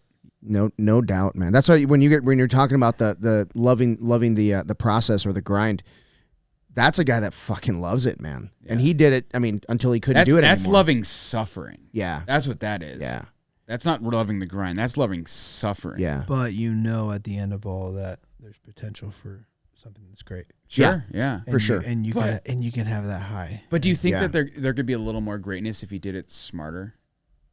I mean, I'm sure he's got dietitians and all. You know what I mean? Like, I'm sure Jordan Burroughs has got the best people. He's in got the the best people. Period. Yeah. You would. I feel like you would think that for the most part, but I feel like there's guys who do it off of grit. Yeah, he told a funny story after he won the Olympic medal. He's fucking starving. He's been wrestling for 2 days or whatever it was, and they had a McDonald's in the little Olympic Village, and he walks in just wanting to eat something. He's still in his suit, still sweaty. He says he has an Olympic medal in his pocket, and there's a long ass line to get food, and he's like, oh, geez. So he's asking people if he can cut in. He's like, I just finished wrestling, and they're like, oh, but some people. Was this Sochi?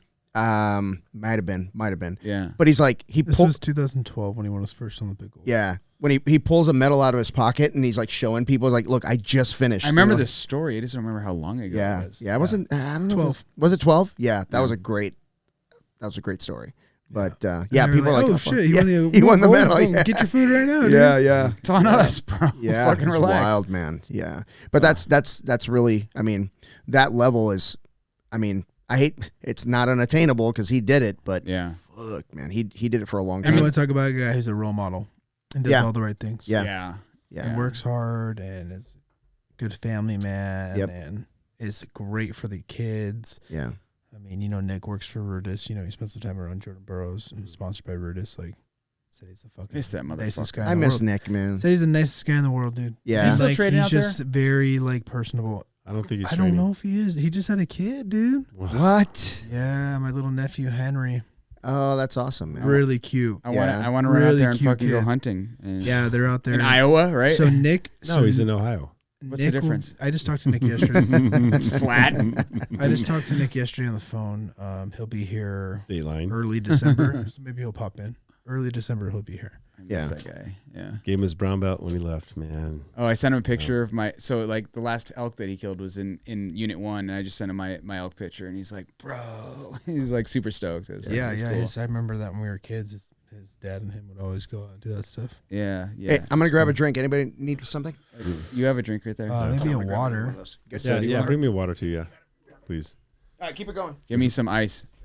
So, for you know my what? whiskey. Man, I wanted to like grasp into like the history of each individual. Like, man, I remember when you came into my school and you came in one time and then you never came back for a little bit. You were like, hey, you had an injury or something. I don't know what it was. So when I first started with you, Kevin, right? Kevin. Yeah, Kevin brought you in. Kevin Terrell brought me in, Yeah. and we were like rock climbers, and I had like just. And by the way, for people that can't, this is a podcast, but man, Tojo has pictures that scare the fuck out of me. He shows me a picture and I'm like, where are you at? And it's this little ant on this fucking crazy straight up cliff. And I'm like, The funny thing is, how do those you do pictures that? aren't even the ones that scare. I've been in situations that I don't have pictures of because there's no way to take pictures of that I've been fucking like shitting my pants. And I'm like, whoo, glad I made it through that.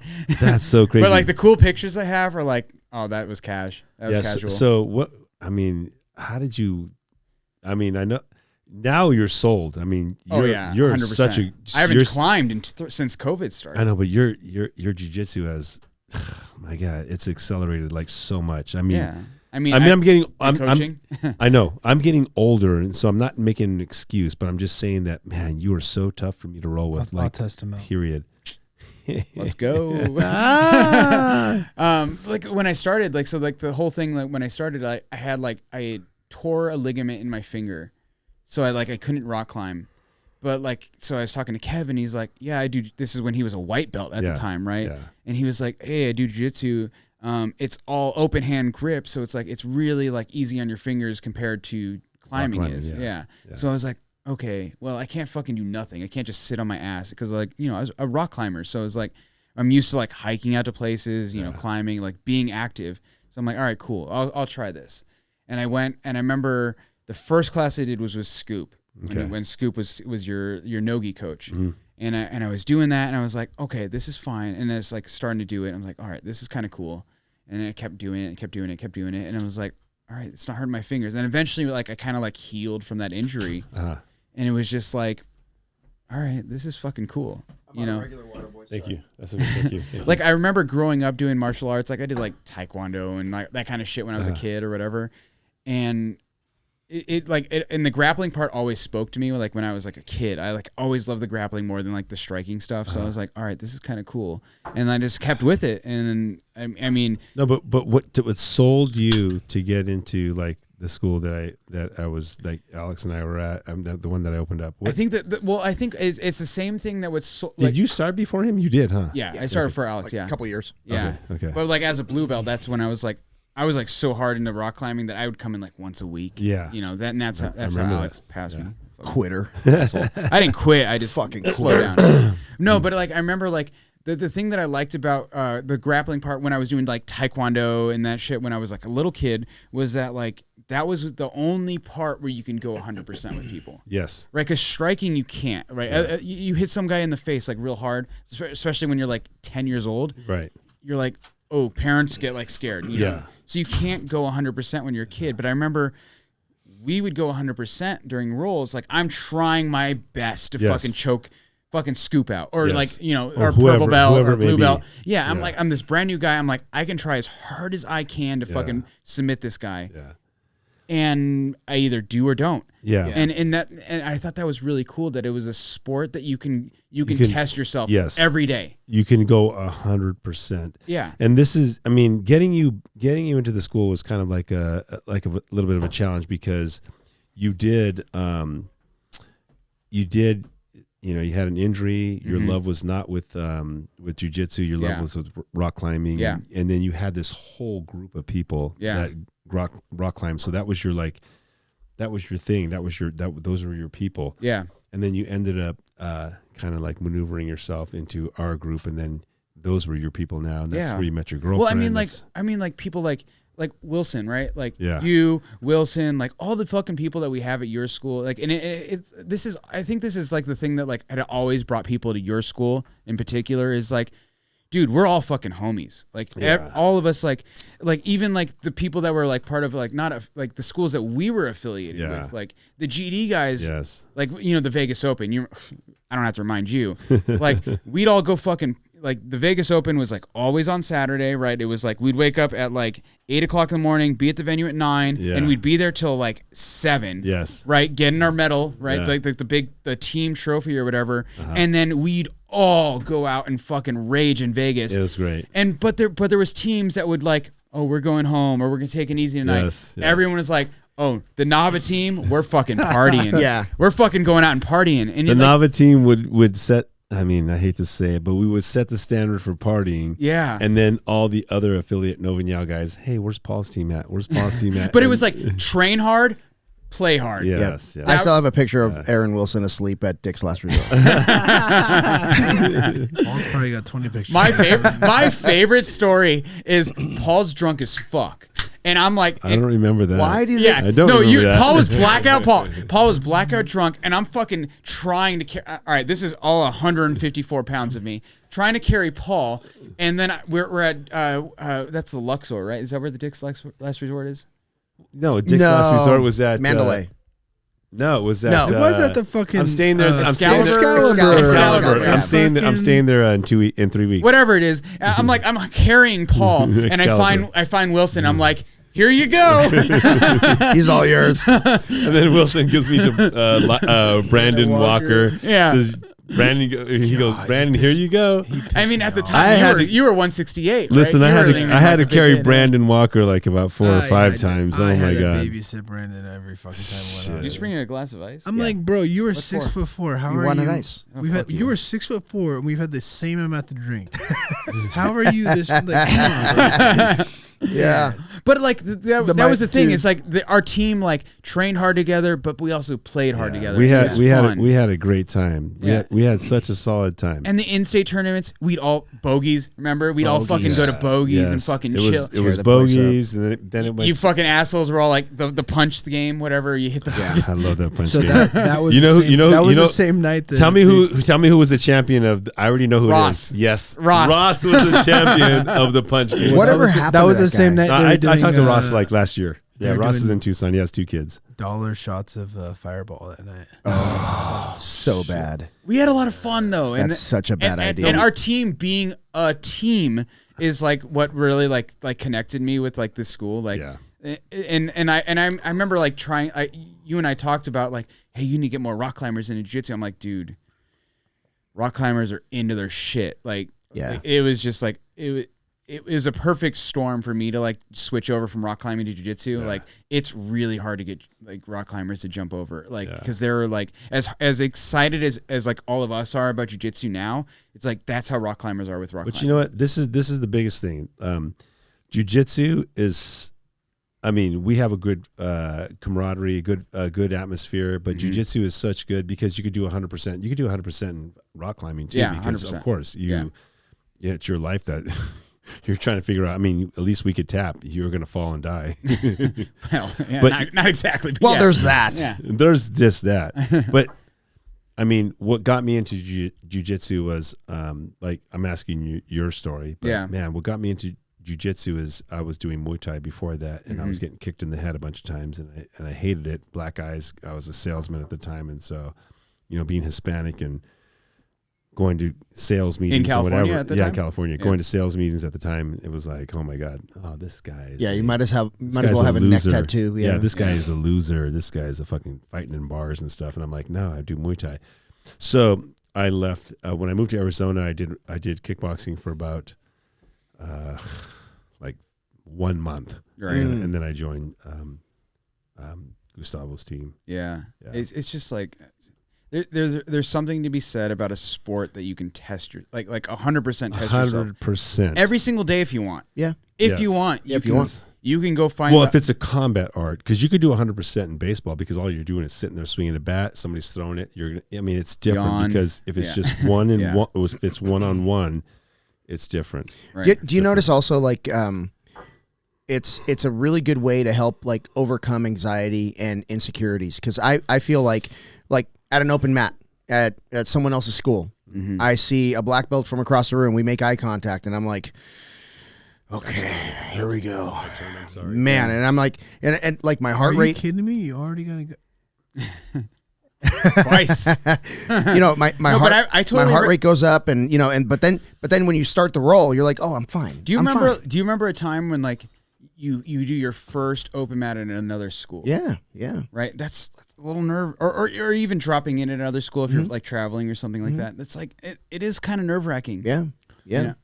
But it's like then you realize that you're like, oh, I am actually being taught good jiu-jitsu. Yeah, but there's no magic to it, right? I mean, it's jiu-jitsu. You just go play and you're fine. You're fine. Right. No, but I think it's a cool thing that like you can go out and just not only test yourself, but like you can also go visit other schools, and they're not like, it's not like what you expect where like, you know, like, oh, fuck this guy, he's not from my school. Yeah. You know, there is the overall like jiu-jitsu community, and for the most part, like anytime I've ever visited another school, they've always been like, I've always been welcomed with open arms. Yeah. You know, and it's always been great, and I'll go there, and like obviously like anybody you roll with at another school is going to give you like that 100%. Sure. Like, but like as long as you're expecting that, it's fun. Yeah. You know, and you're like, and no one's trying to. Why are you yawning over there? Because that's what these do to me. I think that's fine. Let me have your napkin. And I know, like in my experience, yeah, thank you. I got it. It's been like, be nice to them, they're a visitor, or whatever. But also like, let them know where they're at. You got to drop that business card. Oh yeah, I mean, you got to show them like, hey, this is where you're at. You got to give them that business card. Yeah, but it's never like I'm trying to hurt this guy. No, right? Like he's got to know. Yeah. Like you give him the scraps for sure, but like someone's gonna put it on you. Yeah, for sure. Someone's gonna put it on you, and that's fine because you want to have like your school well represented. Right? Yeah, you don't want somebody like, oh, I went to the school and I fucking smashed everybody. Like, no, you went to the school and it worked. But there's always that understanding that like afterwards we're homies. But you know what's funny? Yeah. Welcome, come back anytime you want. Nice meeting you, but you're gonna get that work. Do you know what's funny? I've only been asked to like whip up on somebody maybe 3 times. Like Paul said, all by me. Yeah, Paul's like, roll with him, and he tells me like, take it to him. You gotta have an enforcer. I remember when Johnny Tran first came. It's never been a visitor. It's never ever been a visitor. It's someone on our team who made a stupid comment to Paul and said, "I'm going to be a world champion," and then proceeded to not show up for 4 days. And then Paul would just turn me loose. I'm like, awesome, yeah. Go suck him up. Yep. I think that's like the part where I'm going to excel at when I have a school. It's just like, shut up. I don't know. Like, I'm just not gonna put up with like that nonsense. Yeah. You know. Yeah. I had two students. You have to have early 20s. You have to have athletic. a balance because those nonsense people have money too. That's fine, but I'm not about to bend my morals and what I think is right for somebody's. And the good nonsense guys, and you're going to protect your appreciate it though. Yeah. So like a good example is Nick Nation. Yeah. He every once in a while he gets a little like, hey, you know, like I'm high and mighty. I'm like, let's go, Nick, let's roll. But he appreciates it, you know, and you got to be able to read that. So I have two students. They're both white belts. They're both extremely good. Like, I don't think they've ever lost a competition. Nice. Athletes, one college football. The other one was just athletic. Talented, early 20s, ton of testosterone. They get into it in my no-gi class one night. They're chippy. Something happens. Whatever. I don't know. I'm teaching. They're walking up to me like they're like 13 years old. Like, he did this. He did that. I literally was like, guys, stop. Stop right there. Like, they're like 10 feet away from me. Like, stop. I don't care. You're an adult and you're an adult. Yeah. If you guys don't like each other, don't train together. Yeah. If you guys want to figure it out and help each other get better, figure it out. Yeah. Don't come to me. Good. Like, I do not care. You are adults. Hash it out. Dude, the second you start... and they were like... And they were... Well, no, they were both like, fuck, he's right. Yeah. Yeah. All right, whatever. The second you start solving bullshit problems, they're just going to bring you more bullshit problems. Here's my thing. Like, one of the guys, I really like him. I'm probably biased because I really like him. Yeah. I'm not getting involved with that. Yeah. Figure it out. Yep. If you guys can't train together, don't train together. Good for you. Yeah. I don't want it. Like, it is what it is. Yeah. You know, I've gotten into it with my training partners Paul's over the loaded years. up here. Paul's loaded up. No. I've gotten into it with my training partners over the years, and most of the time it was hashed over by the next day. Yeah. But it's like, Yes. You said most of the time. guys, I'm here to teach an hour class. Like, you know what I mean? I'm not here to solve the world's problems. No, and like, if I own this school, I'm not trying to deal with this. Yeah. Guys, figure it out. You're adults. Figure it out. Yeah. So, you know, you've already plugged it. You want to open up your own school. But when you open up your own school, your level of responsibility, your level of rules are going to change. You're going to change because you know what? You have to pay all the bills. And so everything changes because there are going to be, no matter what, I hate to say this word. Oh, it's your wife's most hateful word. But you're going to have you're going to have a bunch of pussies that come in and they are going to be so Soft. They're gonna want your attention, and so much. And if you don't give them your attention, this is the thing. When you own a business, you got to understand that, hey, when somebody leaves your school, they're gonna talk shit. Okay, so the best thing to do is to solve the problem in the school. And if you solve the problem by just saying, hey, you guys figure it out. Nope, you're the owner. You're supposed to figure it out. So when you figure that part out and you understand that you're supposed to figure that out for them, you keep those students there, everything molds really good. When you decide to say, I'm not going to figure it out, you figure it out. That person takes off, and then they're going to talk shit. Like, if that's how I want to initially handle that situation in the moment where I'm trying to teach and monitor other students. And then at the end of the class, if I can bring something up to where like, hey guys, if something like this happens in the future, this is how we're going to do it. That moment can change a person just like that. Well, I'm not going to bend my beliefs or how I want to run things based off of somebody whining in my class. Okay. So remember you just talked about, oh gosh, no.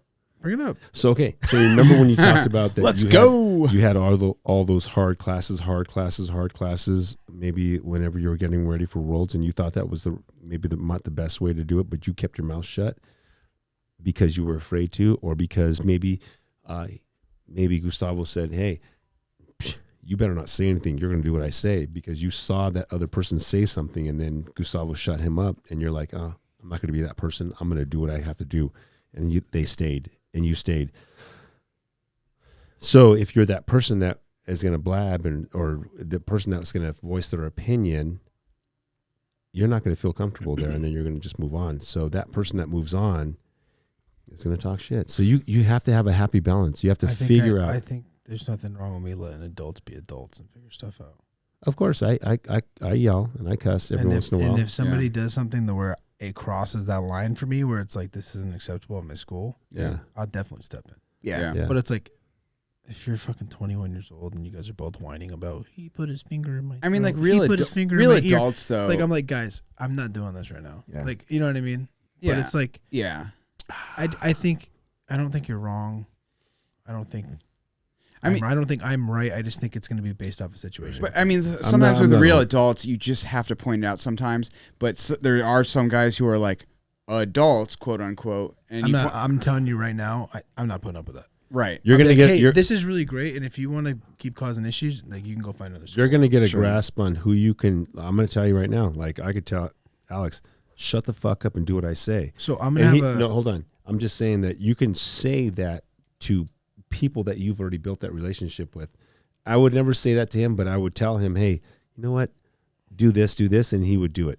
You know, I tell Tojo, hey, like I said, you know, it's all about, you know, how to, you got to know how to, each person's different how you can approach them. That's, right? Yeah. One of my, I have students in my class that's now. what I'm trying to say. I have students in my class right now where like I can like make fun of them during class while they're rolling. Like I just tease them and they're like, that's hilarious. And then I have students that would probably be like kind of butthurt by it. Yeah. Or I have students where I can be like, man, like I can talk to them a certain way. Yeah. But I'm not going to talk to a different student that way. So you'll learn. It's the same thing when I used to work with. So you'll learn as in the long run that you can't do that at all. You cannot if I tease Tojo, and then another black belt sees that, and then he starts teasing, then you've created this whole terrible atmosphere where that's a good teasing. point. Like, yeah, I could see that. So I don't do that.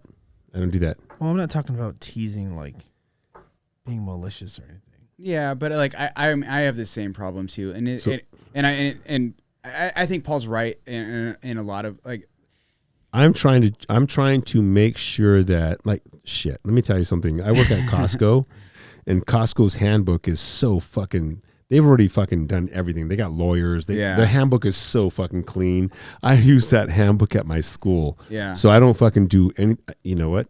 My students calling sick, whatever. We figure it out.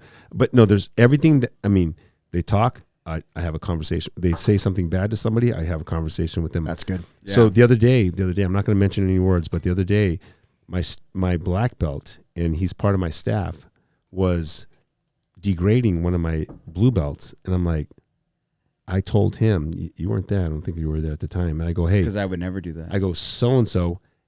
And I'm rolling with another blue belt at the time. This blue belt was fucking 23 and athletic as fuck. And I'm trying to figure out my role with him. And I told my black belt, get off the mat now. As I was in the middle of the roll. Mm-hmm. He got up and he looked at me. I'm like, get off. And I told him that because I was so mad because, listen, he was upset at the blue belt, and I was rolling with the blue belt at the time, so it was perfect. And so we got off the mats, and he goes, hey, do you want to go in the office? And I'm like, no, I don't want to go in the office. Let's take care of it right now. I go, hey, you know what? Why are you arguing with this blue belt when you can handle him like no other? Right. I'm dealing with a blue belt that's 20 years old, that's athletic as heck, and I'm trying to figure out how to slow him down.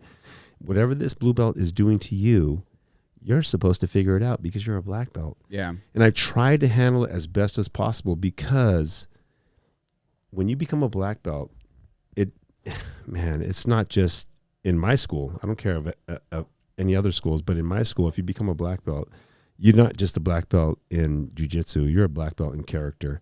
Yeah. And so you should be able to handle yourself properly. And Josh, don't post that. We already had enough shit from the last time we did this. Keep posting it.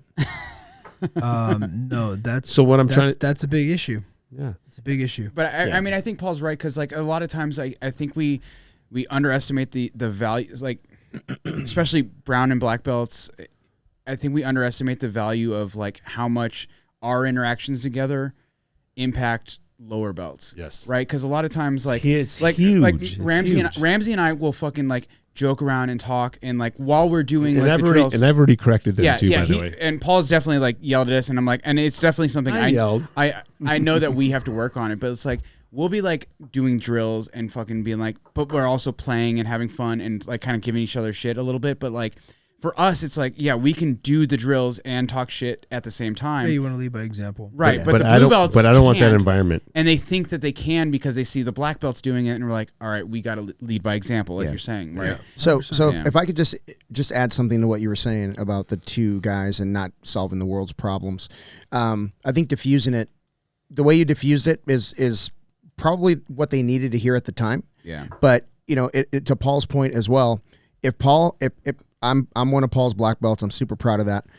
But if Paul was to tell me, shut the fuck up, and get the fuck off the mat, or if he were to elevate the voice, I know a conversation like the one you were talking about, the after conversation is coming. Yeah, right. That would be my expectation. Well, and it's different for me. It's not my school. Yeah. And it's not my school, but I did address it after my class. Yeah. But it's like, I'm not going to hold up the whole class mid rolls. Right. When I'm walking around and monitoring like how everyone and you don't want to make a scene, improving, like, like I'm trying to gauge other people who are getting ready for competition. Yeah. Guys, I don't have time for this right now. Yep. Roll together. You guys are both really good. Yeah. Help each other out. And that's probably the conversation, the follow-up conversation they have. Like, you guys need each other. I in the class I was like, guys, I understand it's jiu-jitsu. Yeah. And Paul, would you agree that you guys are here to help each other? Yeah. In Aaron's situation, we cannot be having this sometimes when you have those like two like kind of like alpha quote unquote guys who are like going at each other where they're like to the point where they're almost fighting. It's your job as like the coach to kind of like, let's direct this into something positive. It's like, you guys should be good partners. I've been there before. Right? Yeah. I've been there. You know what I mean? Right. You've been there before, but you have not been there before as an owner. So you have to rethink that.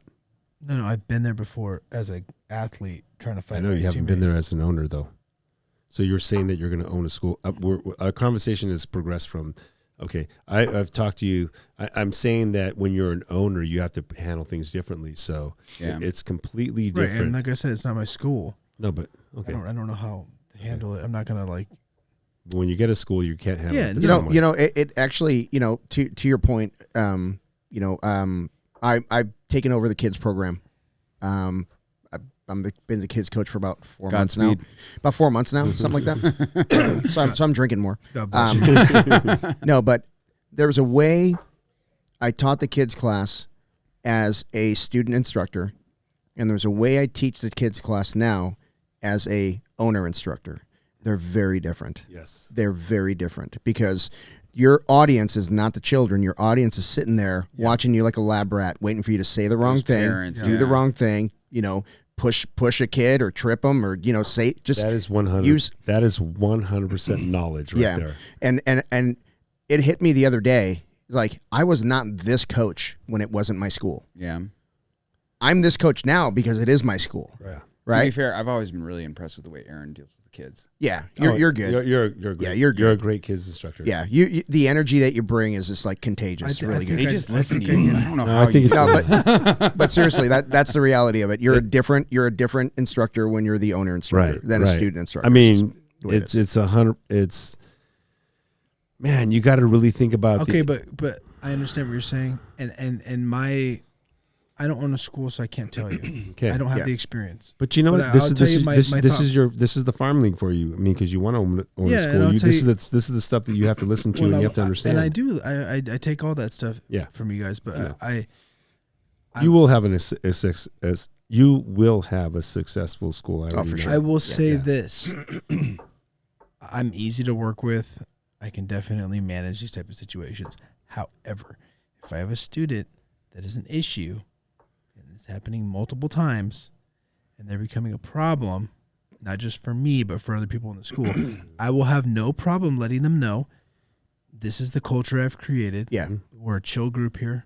We got a nice vibe. Yep. Yeah. You're not really vibing with it. You need to get the fuck out of my school. Yeah. And I don't think that's a problem. And if somebody does something that's not right or shady, of course, get out of here. So I had a similar conversation with a boss years ago. And it was the question was like, hey, did you get a hold of that guy? Mm-hmm. Oh, I sent him an email. That's not what I asked you. Yes. And I was like, I stopped dead in my tracks. So like, okay. And I looked at him. He goes, the culture I've created here is one of results. Yeah. I asked you to get that result done. Get it done. Fucking it. And I was like, okay. That's fucking badass. I'm down. I'm down. But that's a very straightforward conversation from somebody he had a lot of collateral, I guess you could call it collateral with, because the guy like I need to back up. He backed me up. Right. So for him to talk to me that way, I'm good with it. Right?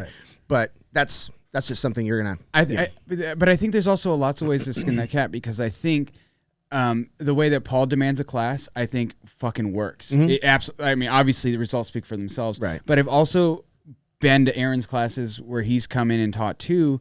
And I think a lot of times when, well, that's because he's not owner. And Sure. And the expectation is like, I'm paying him good money when he comes in and teaches for me. And so he's right. He does pay me well. But I'm just talking about that like establishment of like the respect that is required for like any sort of instructor, right? Where you have to come in and you have to command that respect without being like, hey, I'm the fucking boss. Yeah. Listen to me. You know what I mean? Yeah. Like it's Or just, you just command or not demand. Or right? you just look terrifying all the time. And then Yeah. By the way, I need an instructor next week because Monday, Tuesday, Thursday at 7:00 because I have a hernia issue, bad hernia issue. hey. Want to do it? Yeah. No, you got okay. I'm just saying that both of you guys, like, I'm you guys have a different style. I'm off work. Oh, Hey, Yeah. because you're injured too. Huh? what's going on here? I won't be back until. Are they doing business? I'm They're off doing next business. You talking about this upcoming week? You Yes. motherfuckers. And it's Saturday right now. Yeah, I can teach. Do you guys mind if we podcast or? Yeah. Or, They're fucking working out their calendars. I'll are you going to pee again? No. I think Paul just quit. Paul's like, fuck it, I'm out. Fuck it, we're going live. We're going live. No, but Yeah. like honestly, like because I've obviously I've done a bunch of Paul's classes, and, Yeah. and you've done a bunch of Paul's I classes. wasn't trying to like say. I think he took it the wrong way. I think so too. All I was saying was like I've seen schools where there's certain personalities Yeah, that I personally don't think are good for the school. Yeah. sure. And it's not a good representation of your school to have these individuals around because for either whatever reason, they're deficient in any type of You whatever. either it need is to they're fix it deficient or in. weed them out. Yeah. Right. And that's my thing. Yeah. I'm not going to sacrifice my culture. I'm not going to sacrifice my vibe.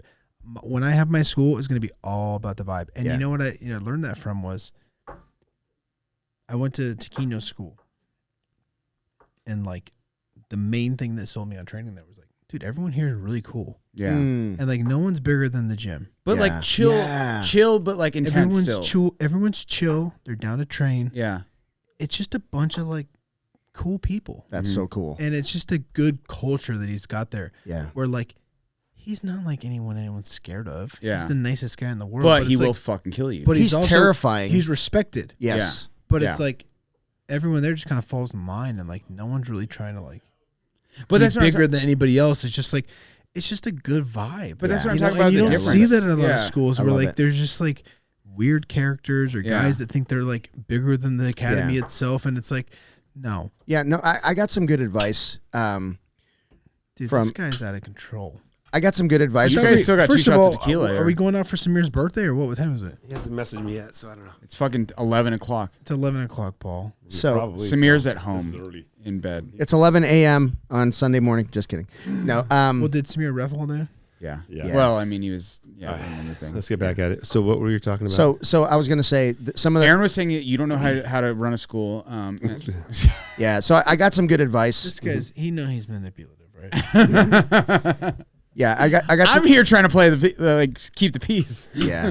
No, the advice that I got was, in 5 years after you open your school, in 5 years you're going to be the only person left standing, right? Yeah. Because you're going to get a whole new group. You might have like 10 core guys that have stayed with you for 5 years, but life happens. People have families, they leave and come back, stuff like that. You got to do what makes you happy. 5 years ago, Paul. And don't sacrifice that vibe that you're looking for anybody, because they're probably going to be gone anyway. It's gonna be my thing. Yeah. Yeah. I'm not gonna. You know what? You can.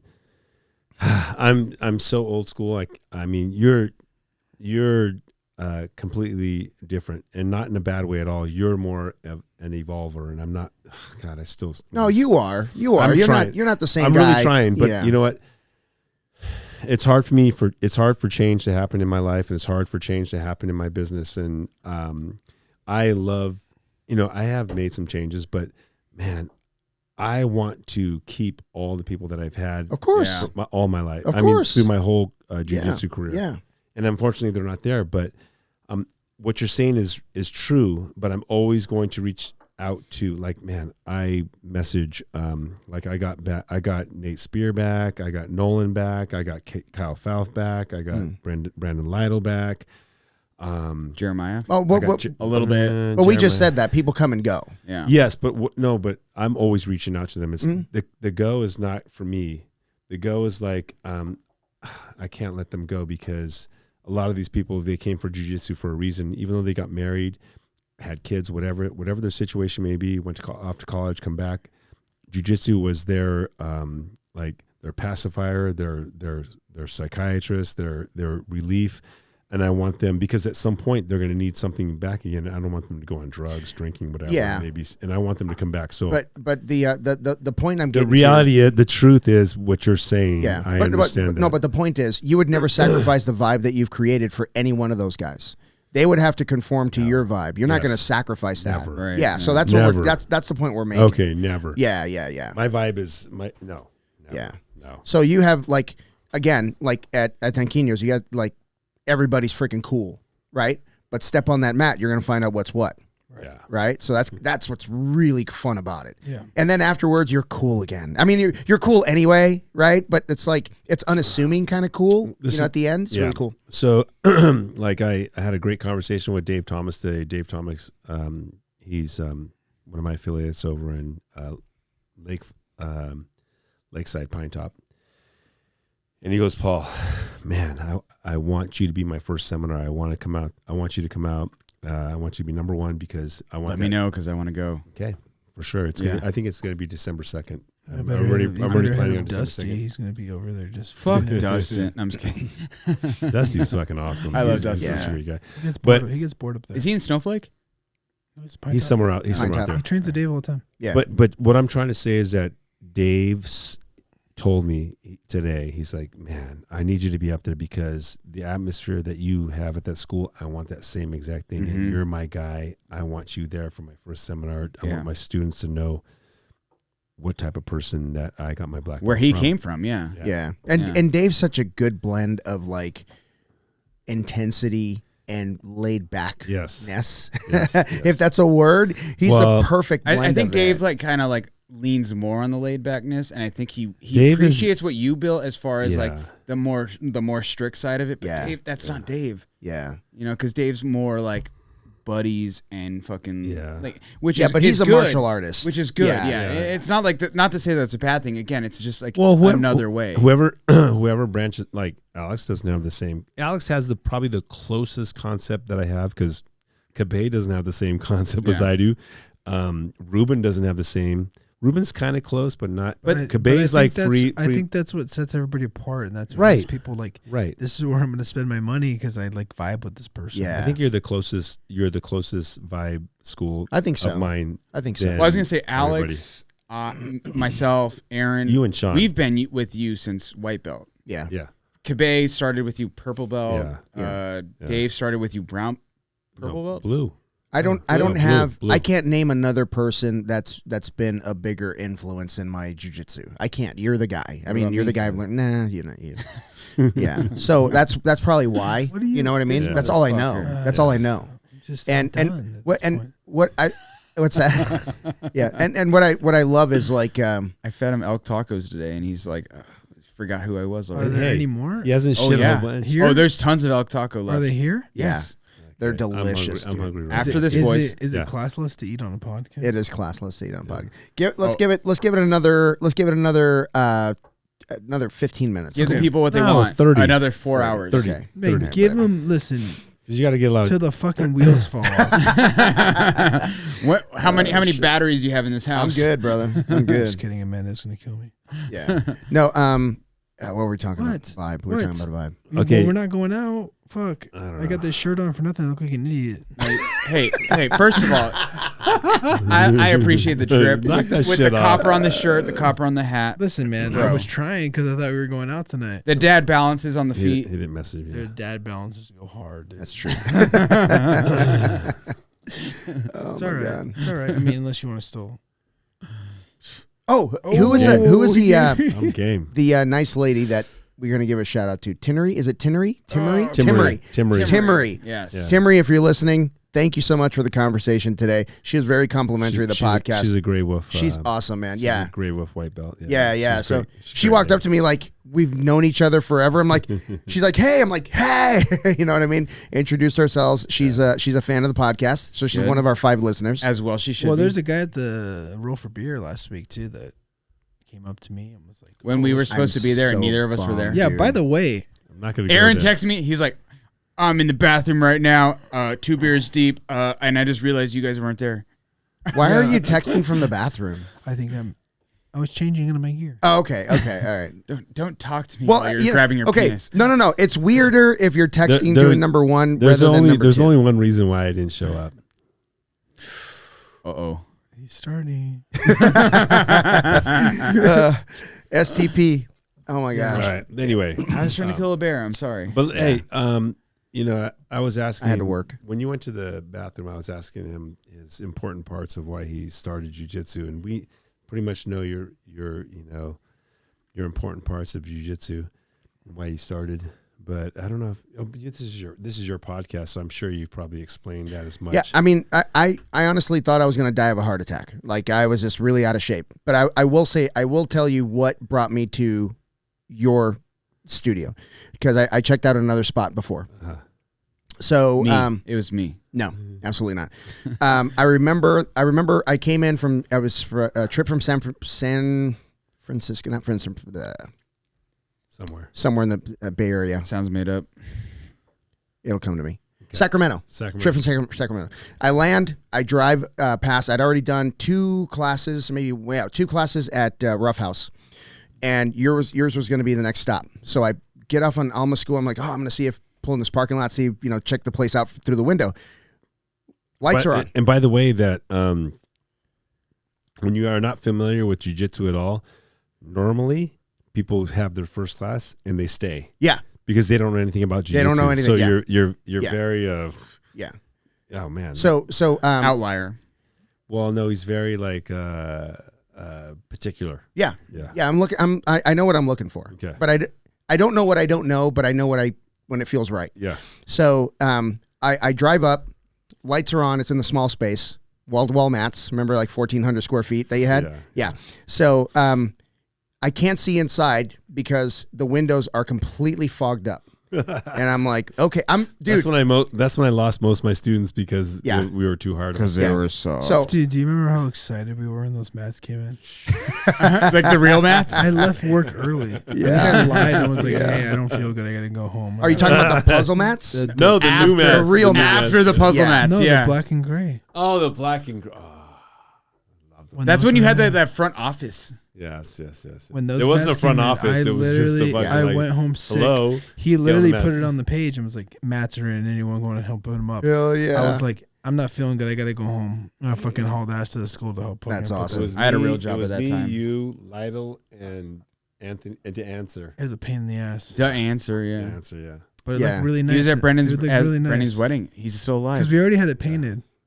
He's got a pretty. We already had wife, it too. painted He in does have a pretty preparation wife. for the mat, so it was painted the right. Nice. It all Yeah, looked yeah, really yeah. good. We We were paid- so excited because we Yeah. had those shitty mats before. The puzzle mats that fuck you up at What any did we Waikiki. have before the puzzle mats? Nothing. No, it's puzzle mats. I was there for the puzzle mats. Yes. Okay, Yeah. wait. You had mats before the black and gray puzzles, No, I didn't.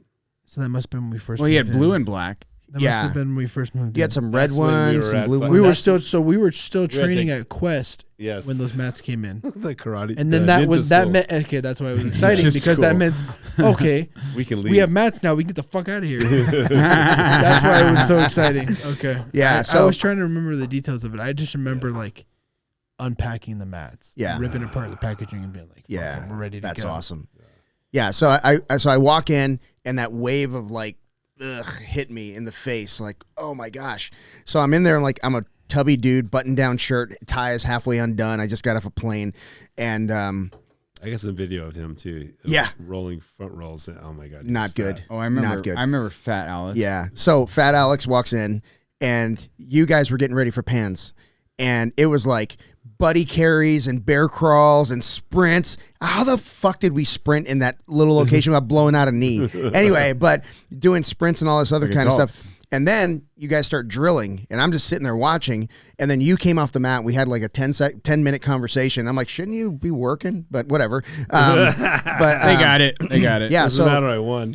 so I was sitting there, and I'm like, man, it literally, the thought went through my head. It's like, if this doesn't kill me, it's gonna get me back in shape. So that's why that hard watching people do like really, really hard shit is the reason why Good I thing you came didn't back. come in like June. We were just chilling. Which you said was when you lost students, but man, I feel like you gained some students from that too. Yeah. Oh, that's what attracted me to the place. Like Exactly. I love doing hard shit. The reality is it's it's a give hard, it's man. a give and a take. Yeah. It's like you can't keep everybody. I was. Let me tell you What are something. you trying to get rid of people? I was stuck Well, no, at. not trying to, but like the reality Listen. is like jiu-jitsu's fucking hard. I don't like how yes, soft yes. jiu-jitsu's gone, and I understand we're trying to form it for everybody, You can't. but like, That's not a thing. well, no, and I think there's a place for like, there's the beginners class. Mhm. Go over there. It's going to be less intense. You're going to learn the fundamentals. But like, this is the advanced class. If you can't hang, you can go back to the other class, Yeah. or you can go find somewhere else. Yeah. But it's like at some point, Or you can go to AEM. Yeah. yeah, at some point you got to ouch. have that. You got. I feel like you have to offer that somewhere for some, Yeah. because people do want that. Yeah, for sure. So listen, I in September I made some drastic changes. September was the biggest changes I've made in the school, and this is like 2023. This is this year. I offer yoga, which we need, and I offer introductory to Brazilian Jiu-Jitsu, and that is a class that what's side control, what's guard, It's awesome. what's a takedown. That pre-fundamentals class is It's so fucking it's great, Key. and it's so with key. and it's with one of the greatest fucking guys. The people that come into that class, I mean, of course, nobody knows who we are when they sign up, but Yeah. man, that guy's a fucking ex-Bellator fighter, ex-World Series Plus, of he's fighting. just the nicest dude ever. Nicest Brendan's guy. great. Bren- Yeah. Brendan Tierney is awesome. You definitely have to have the right personalities in place. Yes. He's great. Yes. Especially with brand new people. Brendan, Yes. He'll treat you like your best friend. And then immediately. and then those people are gonna like, oh, I'm ready to sign up, and Yeah. that's perfect. So we've done some big changes because I've made a lot of mistakes, and now we're learning and we're growing, and so we need to make sure that we have all those things. And we have a really good marketing company. It's a small company. They have like only 40 clients, and so I get that personal touch where I message him, he messages me back, and like 5 minutes later, it doesn't matter if it's fucking 2:00 in the morning and I'm drunk. I'm sorry, and I think of something. Yeah. He will message me back, so it's really good. He's a black belt, and he was the ex-owner. He sold his school, but he's the ex-owner of Eric Thomas's school that he's at right now Okay. in Pennsylvania. Okay. So there's a connection, and so everything's just like flowing pretty good right now. We've changed a lot of things. We have a staff meeting tomorrow. We know, so Can't wait. we're doing things professionally, but we're still giving everybody at the school what they want out of jiu-jitsu. And it took a long time. I mean, Gustavo figured this out like I don't know, 10 years ago, a decade before me, but Gustavo's been doing it for so long, but he's probably more than a decade ago, but he's figured out how to keep the students there and how to understand how to grow. And that's what I'm doing now. And it may not be his way. It may not be, the other Aries school's way, but I'm doing my thing. And I think that, I think people are going to see what I'm doing, and they're going to see that, hey, that maybe your schools need to follow the example of what I'm doing because of all my experience, and because I'm not putting just jiu-jitsu experience, I'm putting life experience, I'm putting my employment where I was into this. So, fuck. I think everybody's selling point is going to be specific to what they bring to the table. Yeah. And I think you bring a personality, you're very personable, and you're just somebody that people want to be around. And I think I think that's your brand. Until I drink too much. People want to be around you. No, people want to be around you. You're likable. You really care about your students. Yeah. Whether they're the first day or they've been with you, however long, you really do care about your students. And I feel like they know that. Yeah. And I feel like they're they feel comfortable in that, and they know that they can go to you for whatever they need. Let's point out we have 3 different people here from that came from I you. felt good. I wanted him to finish. I'm just saying, like Aaron came from you. Tojo can't help it. Paul, He can't help it. Alex came from you. 3 different schools, but we all came from you, and we're all here hanging out with you. Yeah, and I feel like I mean everybody brings something different to the table. Yeah, and you know what? With their style, with their personality, with their strengths and their weaknesses, and it's like at the end of the day, your product is, if you're good at what you do, and you have a product to sell, it's going to sell. Yeah. It's just a matter of who it sells to. Right. Because some people are going to think, man, this guy's awesome. I love learning from him. He's funny. He's this and that. And then some people are like, that guy's a douchebag. I don't want to ever come back here again. Yeah. And you got to be okay with that. And it's like, man, whatever you want to spend your money on, whatever. And you can try to cater to everybody. But at the end of the day, you need to remain true to who you are. Yeah. And what you do. And I think if you do that and your intentions are right, then I think you can sell a product. Yep. Yeah. And I'm sitting here talking. I've never owned a school, but I'm just thinking going into me owning a school, like Aaron's going to build the same thing. I think you have it, and you have it too. Yeah. Where it's not only that you are an awesome example, because you are both awesome examples for your students, but you also build a community of like the brown belts and black belts at your school, and the brown. I mean, your school's newer, so it's mostly like the brown belts and the purple belts at your school. The white and blue belts look up to those people, and I think that's a reflection of you and you. Well, you know, right? And you know what's one of the best thing is that, man, I don't mind telling people that I have failed like so many times. It's just life in general. It's actually the concept of jiu-jitsu. Yeah. So, Alex has watched, and now he's like, all right, I'm not going to do what Paul did over there. I'm like, and so you learn from your successors, right, and then so he's cleaning things up, and so when I'm watching him clean things up, like, I'm like, all right, he's inspired me to hire a marketer, which shows the growth, right? Yes, and so I'm not saying that I'm the best. Yeah, exactly. There's still room for me to grow. If somebody's going to do something better, I have to figure out how to, I have to figure out, not as an ego thing. I have to okay, I'm learning from him. I'm learning from you because your marketers, you guys have been killing it. Yeah. I chose to do something different. No, that's great. It doesn't matter, but I chose the same concept. Yeah. Okay, you got somebody that brings people. Something I've noticed in the past couple of years is your growth. Because I think the Paul of years past, I think, was not into growing. He's terrible. He's very much into terrible. This is me. This is how I do it. Ego. Do it or fuck off. And I think Paul has grown a lot in the past couple of years. Sure. Yep. And listen, I want you to tell your students to get ready to go to the Thunderdome. Welcome to the Thunderdome, bitch. Yeah. Yes, and that's the truth. I have a special guest instructor. Please hydrate. I remember being like 22, probably 22, 23-year-old purple belt. And I remember getting an argument with Paul. He's like, man, you got to be a leader. And I'm like, Paul, these people are fucking 40. What do you mean I'm going to be a leader? I'm 22 years old. Yeah. Like, what are you talking about? These people don't look up to me. I'm a kid. I look up to you. But that's what you don't understand. Like, you're one of the higher level guys in the school. You need to do this. You need to do that. And I'm like, Paul, these people are fucking grown people with mortgages and like kids. Like, what are you talking about? I'm some dipshit little kid. Like, I'm not a leader. I don't want to be their leader. But then, you look back on it when you get older and it's like, I did have a place in the school to lead by example. Yeah. I'm with Aaron on that. Like starting with the 6 a.m., it's like most of the 6 a.m.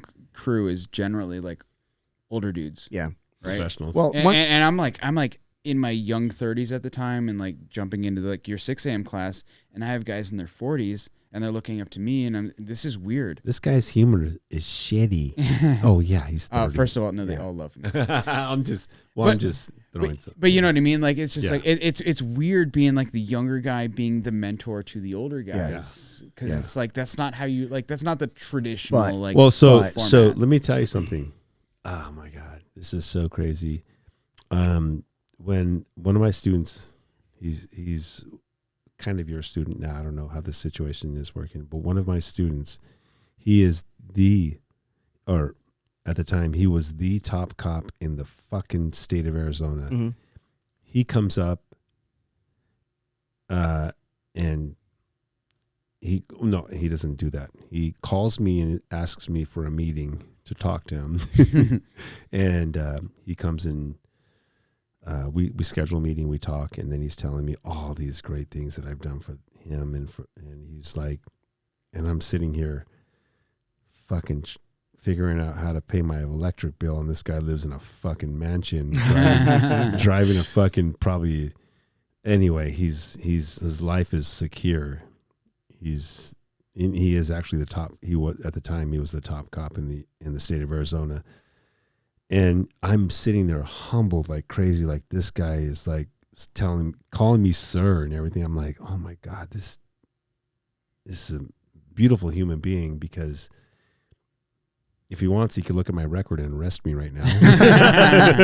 Keston, you can't be in here. I got warrants. And he's just the greatest human being. Yeah. And this is what jiu-jitsu has brought to us. I mean, it's like, it's crazy how, I mean, just because we can fucking break somebody's arm, in so many different ways, we're up here. Right. And they think that we're just like up here, but actually we're still humans. We're still trying to pay our bills and everything. We're trying to figure out life. I mean, there's so many things going on in my life that people wouldn't even. I think it's just once a student understands what it takes to gain that type of skill set, it becomes like, oh wow. Yeah. And I don't even think it's time. necessarily like just because like that your coach, like I don't necessarily think it's a skill set necessarily, like, because like I think the goal in my opinion, the goal of like every instructor is to have your students be better than you eventually. Yeah, of course. Right. Yeah, of course. Well, I mean, fuck, I just had a roll with you and I got my ass kicked. But that's the cool thing is like, but I still like, yeah, maybe I can catch you, right? But it's like, but because we like went through this all together, like I still look up to you. Yeah. Right. But it has nothing to do with me being able to submit you or get more points than you in a match. Right. And I think that's what like is kind of cool about like the whole like thing. We've already built that relation. Yeah, that's built over We've time. already built that relationship over time, and then so I mean, people don't even see that. Like, maybe a white belt comes in and says, "Oh my God, Paul's getting his ass kicked, and he's my instructor." I'm like, he's fired. You know what? I'm gonna fucking go over there and go slap. No, just no, but I want to go back to something that you said about being a leader or a mentor in the academy at a young age, and you are. You were, by the way, but you didn't accept it, you big. Something that so I use I hope I don't put her on blast, but I'm going to use Sierra as an example. Sierra is very much in that phase that you were in, like work hard, grind, don't look up, just keep doing your thing, and nothing matters except for the grind and the win, right? She doesn't care, dude. If she was still a white belt, she'd be grinding the same way. You know what I mean? So she's not really big on like the promotions, the stripes. She's like, yeah, just give me my belt whenever you think I deserve it, and I just want to get better at jiu-jitsu. Yeah. But something that Amy told me really changed my perspective on how I look at Sierra as a leader in the academy, because she is. And Amy and I were talking about like women not doing jobs that are male dominated, right? And she's like, well, there's a lot of lack of interest that some women have. They're not into those things. She said, but as little girls, she goes, I was never told that I could do certain things. I was never told you can go out and be an engineer. You can do this. She was told she was told to gravitate towards the jobs that are mostly female. Right. Yeah. So when you see somebody who's like, a female that's breaking into, a PGA tour or good enough to play in the NBA, people are like, come on. Or, you know what I mean? It's like women are not striving for different things. It's not because they're not capable. It's because and I'm just saying at Amy's age, right? They were never told that was an option, right? So what I'm trying to do is I'm trying to create this environment where I have these like strong women that other women and little girls can look up to and be like, that's possible. Yeah. Right? You've got a couple at your academy, Sarah and Amber, right? when was the last time you were in a line with like 50-50 split on men and women black belts? Never, right? So to a small kid, it may look impossible. So I told Sierra, I was like, I said, it's really important for me that people see you advancing and progressing so that they see that I can do this too. Which isn't fair, but it's like the reality of it. That's being a leader. I got to interject because it's not fair. It's not fair because I've been doing this for a long time. Yeah. And so I have to say that you have to understand their personal goals, and their personal goals might not be your goals. I get it. Yeah. And so, man, I remember I promoted you too early, and the IBJJF, they suspended me. you, Bastards. and they almost suspended me, but we ended up clearing that up and so you could be able to fight at Master Worlds. But you have to be clear in what everybody wants. And so some people want to lead in their own personal space, and some people don't want to lead what you want to lead. Yeah. And so I understand that. And so this is what, he's clarifying with me now. I maybe shouldn't have done that when he was so young. Yeah. And so I'm still learning, and I've learned a lot from then. And I believe that you have to communicate with your instructor or your student. You have to communicate with them and find out what their goals are, especially when they're an adult. If they're an adult, I'm sorry, we're all adults, but when they're an adult competitor from 18 to 30, you have to find out what their goals are, because if you push them too far and too fast,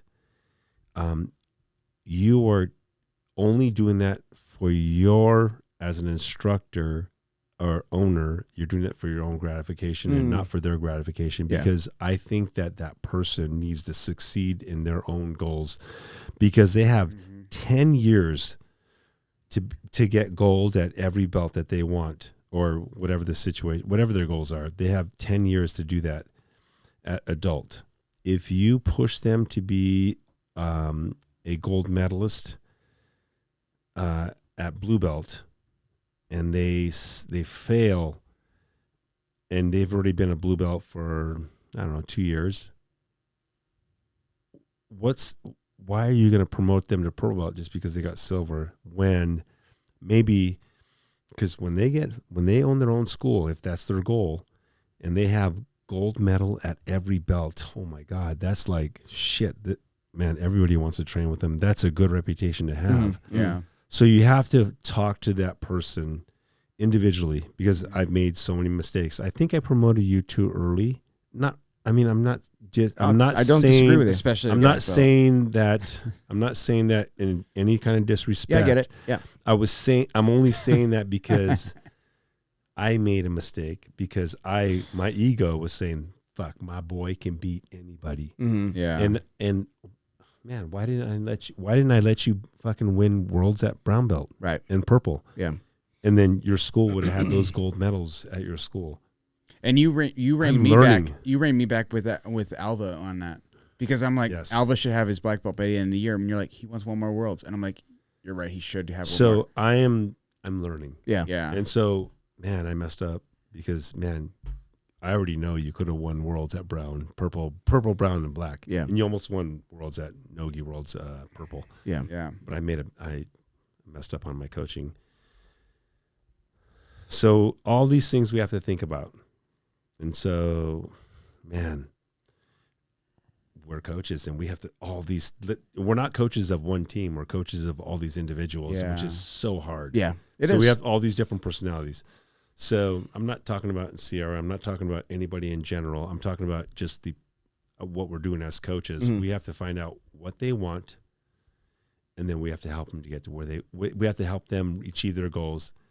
We don't have to try to achieve our goals. Yeah, that makes sense. Yeah. I want a purple belt world champion. I want a blue belt world champion. No, what about those individuals? Yeah. What if they just got silver? What if they want one more year at that? Yeah. The IBJJF doesn't say that after 6 years at being blue belt. They just say that if you're 1 year, you can't get a purple belt. Yeah. What's to say that you can be 6 years as a blue belt until you get that world championship? I think that's such an important thing to point out. Like, especially, I'm trying hard. I'm trying so hard to understand these things. Especially, You awake? I haven't heard from you for like 10, 20 what minutes. Paul's talking about, especially, I'm just listening and thinking about how bad I got to pee right now. Across the way. The bathroom's across the way. I've already gone once. Hurry up. So what? Don't embarrass yourself. I got to pee right after you. No, but like especially. Hey, isn't that a good 100%. I'm trying to. Especially at the adult level. Adult level is huge. And like I was saying, like with Alva, it's like I feel like as a coach, it's so easy to be like, they deserve the next belt. Let me tell you, the medal does not change. It's adult and it's masters. Yeah. So you could be masters 1, 2, 3, 4, 5. It doesn't change. Yeah. It doesn't say master 1. It doesn't say master 2. No, It doesn't mean. So you could be a master. Yeah, but with an adult, like there It's is something cool that, and there's no reason to rush them. It's not cool. It's a pro level. And as a coach, because all four of us are coaches in some aspect, right? Yeah. It's like it is kind of like more our ego to like kind of like try to push people into their next belt. Yes. When there's no reason to. Yes. There's no reason to. Let's help our athletes accomplish their goals. You know, before our goals, because our goal is like, oh, let's have another black belt, let's have another brown belt, let's have another purple belt. And it's like that's our goal, but like let's help our athletes get. So I'm learning all this, and I want you to learn that. I want Aaron to learn this when he opens up a school. I want Gray Wolf to learn this. I want them to understand that my mistakes, you have to learn from them, and you have to communicate with your students, and you have to be a better instructor. You have to be a better communicator, because your goals for your student aren't the same goals for their student, for their own goals, their own journey, goals, right? Their journey. Like I was saying, like with Alva, you and I were talking about this, where I'm like, Alva's ready for that. Is a perfect example. He's gonna be ready for his black belt, and I'm like, and he's like, he needs to do that. He wants to get that one more time at Master Worlds, and I'm like, you're fucking right. So he Alva, earned that. He deserves that. So I mean, that Coach Tojo is Alva's coach, because that's the morning crew. That's all he comes to. And Tojo's like, man, he's fucking ready. Yeah. And then I go, hey, he's already told me he wants one more chance at it. Yeah. And he deserves it. He deserves it. Yeah. And then, because fuck, man, he almost got second. It was so close. But he's a fucking savage. He's a savage. And he's a great representative of our school. And he doesn't give a shit about the belt, which is a true martial artist. Yeah. He doesn't give a shit about the belt. Hey, I just want to learn. And so he wants to do one more. And then so we understand that. And so now you're learning. Yeah. Because I'm not because of me, but because of you. No, it's because I know you don't want to say it, but it's something I didn't think about until you mentioned it to me. Yeah. But I'm man. And so with Sierra, she has some goals. And I think that let her win that purple belt gold, even though it may be 3 years, because what is she, 24? 23, I believe. Yeah. And she will win that gold. She'll win purple belt. So if she doesn't win it this year, wait till next year. Yeah. And there's plenty of years. And she doesn't even give a shit about the stripes, so give her one a year until she wins gold. Yeah. And that's the way. Those are the best students too. Yes. Like the ones who just want to get better. That's the way I'm going to approach my students now. I'm going to communicate with them. But there are people that are just ridiculous. No, I'm not going to sandbag you. You fucking won everything. You're going to fucking get promoted. So there's going to be people that are sandbagging that I'm going to promote no matter what. Yeah. And there's hobbyists that they don't give a shit, and I know they're good enough to get. I know they're ready for the next belt. You can consider them a purple belt, a brown belt, or whatever. But. Yeah. So I mean, gosh darn, the job of what we do as owners and black belts is not easy. Yeah. Because there's so many people that think they're ready, and there's so many. I mean, those are the whiners, and there's so many people that think and that are the not people ready. that don't want it are the ones that deserve it the most. Yes, but those are the ones you also want to give. Steve is fucking He's a crusher, Yeah. and he's ready for his black belt. Sierra is another good. Sierra's a crusher. Yeah. And she never wants to get promoted. no. Those are the best. Those are the best students who they just want to keep crushing at where they're at, and then you have to like drag them kicking and screaming. Microphone. You could talk into it. All right. I've been an active member this whole time. All right. We've been going for 2.5 hours, guys. Let's call it because it's like right. going to be, it's 11:35 right now. Whatever, pussy. No, Samir hasn't called me, so let's go another 2 hours. No, let's I not go will say that this: you don't want to be held at a belt too long, though. Yes. Held at a belt and me giving the chance at that belt is different. I'm not going to share my personal experience, but it's Well, frustrating. He has a different experience. It's Yeah. it's no way, because we were just talking about being an adult, and so you should have a chance. Took a year To be off at that belt. Took a year off my life competing at a high level, you know. Yeah, But it is what it is. Yeah. it's different. It's different. Hey, so I appreciate you bringing me back on. I thought Paul's going to cancel this thing. He's going to be like, all right, thanks for everyone joining us. You're never going to hear this again. Yeah. I appreciate you bringing me on. Yeah. I appreciate you choosing my school. I appreciate all you guys choosing my school to train. Man, I'm grateful. I have to learn how to be more silent in a lot of conversations and be more submissive and listen. But man, those are things that I have to work on. But man, having you guys as friends is a huge thing. I mean, and huge. I don't even think necessarily like people that tune in, you know, even just every once in a while to the podcast, understand how far back this all goes. Right. Yeah. I mean, we're in 2023. Yeah. This table's a decade Wild. plus. Like, Yeah. this is, yeah. I've known. Yeah. I remember when you were dating Amanda when she was 17. Yeah, dude. I do remember that. So Aaron was also a child. I've Let's been. be yes. fucking real. Yes. I've known Aaron for 14 years. I think I was 19 or 20. Yeah. 19. You were 20 years old. You're 20 years Yeah. old. How old do you know? 14 years then. Just turned 34. 14 years.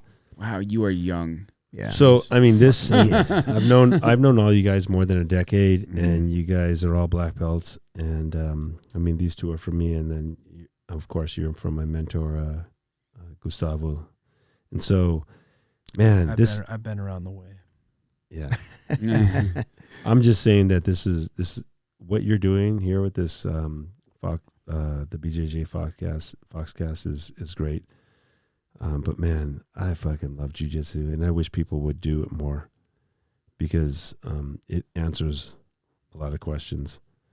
It does, because when you're sitting there getting choked out and you have nowhere to go, you're not thinking about, how am I going to pay my groceries? How am I going to pay my bills? You're just like surviving. And that's the best thing for people. Yep.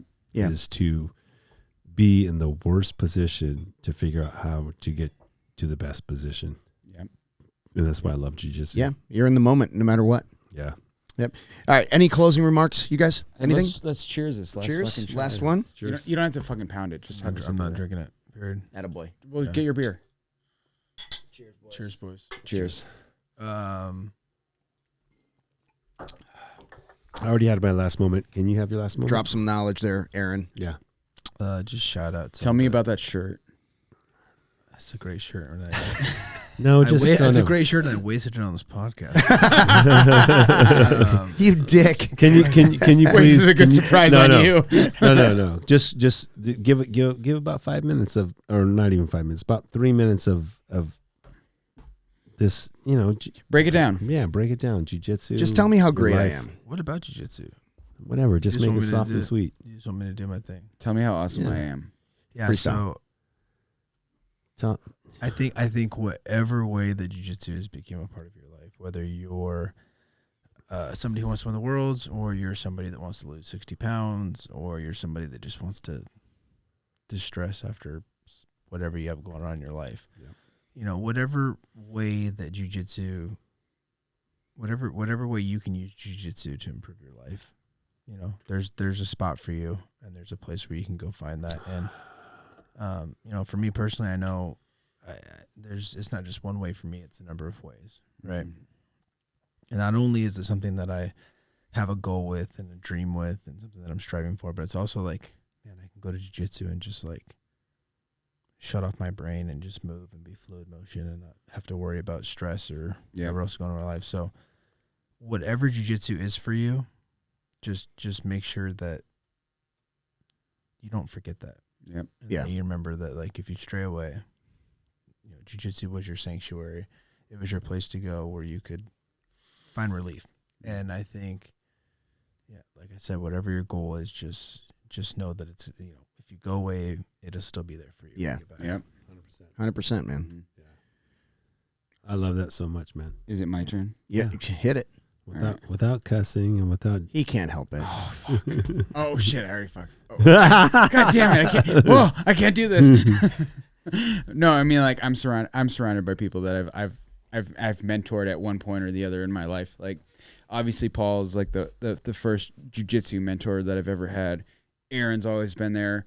Aaron and I have been homies. Like, we've been like, dude, I remember the Vegas tournaments. It's like, let's go fucking chill after the tournaments, be having fun. Alex and I have been homies. Like, if anybody wanted to be a degenerate, I was like, listen, let's I'm your go. guy. Let's go. And I'm always like, if anybody wants to, enable my degeneracy, I'm like, let's go. Yeah. And then that's these two. I guess that's all three of these. Yes. But I mean, like, for real, like, jiu-jitsu is one of those things. It's like it's one of those things that you can jump into, and we're all like trying to better each other, but we're also like, we're all out here to, like, let's have some fun. Like I said, we were talking about the Vegas tournaments where we're all like, let's go fucking train hard. Let's fucking go get those golds. But then afterwards, let's go have fun. Right. And that's like, I think that's a good example of what jiu-jitsu is really all about, is like creating that, like, that connection between all of us. Like, we're going to fucking push it. We're going to have a lot of fun. We're going to train hard. We're going to fucking hate it too. Mm-hmm. Right. Like that, like, we talk about it all the time, Paul, right? Like, how do we get people to, like, enjoy that suck for a little bit? And it's like, it's really hard to, like, get people to, like, come to class where we're doing wind sprints. You like it after. Yeah, you fucking hate it during the time, when you're doing it. Yeah. Wind sprints, all the fucking drills, all that kind of shit. But then afterwards, you're like, oh God, that sucked, but that was worth awesome. It. Yeah, 100% worth it. Yeah. And it's like surround yourself with people that are going to make you better. I don't think you get that anywhere better than jiu-jitsu, because like, even coming from rock climbing, there's a lot of fucking cattiness, and there's cattiness in jiu-jitsu. Let's not be fucking like, let's not like mince words. There's people who will like, they'll tell you in one side of their mouth, like, oh yeah, you're awesome, and the other side of their mouth, they're like, oh fuck that guy. But there's, so you just have to let those guys slide. No one know that you like them. Yeah, let those guys slide. But for the most part, the people that you meet in jiu-jitsu are like, let's get fucking better together. Yeah. And that's, what could you want more from life? Yeah. Is people who are like, let's do the suck together and fucking get better together. Yeah. I'll keep it really simple, man. I'm 50 years old. I've traveled the world. I've met a lot of fucking really cool people in my life, but when I think of some of my best, my favorite days, you guys are in them. Mm-hmm. So, cheers. Salute. I don't know about that. Cheers, boys. Let's go, boys. I'll sip. Boys. Oh, and don't be a guy that wears your gi from your car in or your rash guard. Guys, why are we doing you this? filthy fucking animals. What are we doing? So gross. You have your gi on and you're driving in the car with it, and then you walk into class. Don't get gas. That's all I ask. Anyway, you can drive. Anyway, just don't do that. All right. Good closing statement, Aaron. All right, everybody. If you love the podcast, or if you even hate the podcast, please like and subscribe. Please leave comments, because we love crapping on the comments. At @the_Tojo if you want to talk shit. Yeah.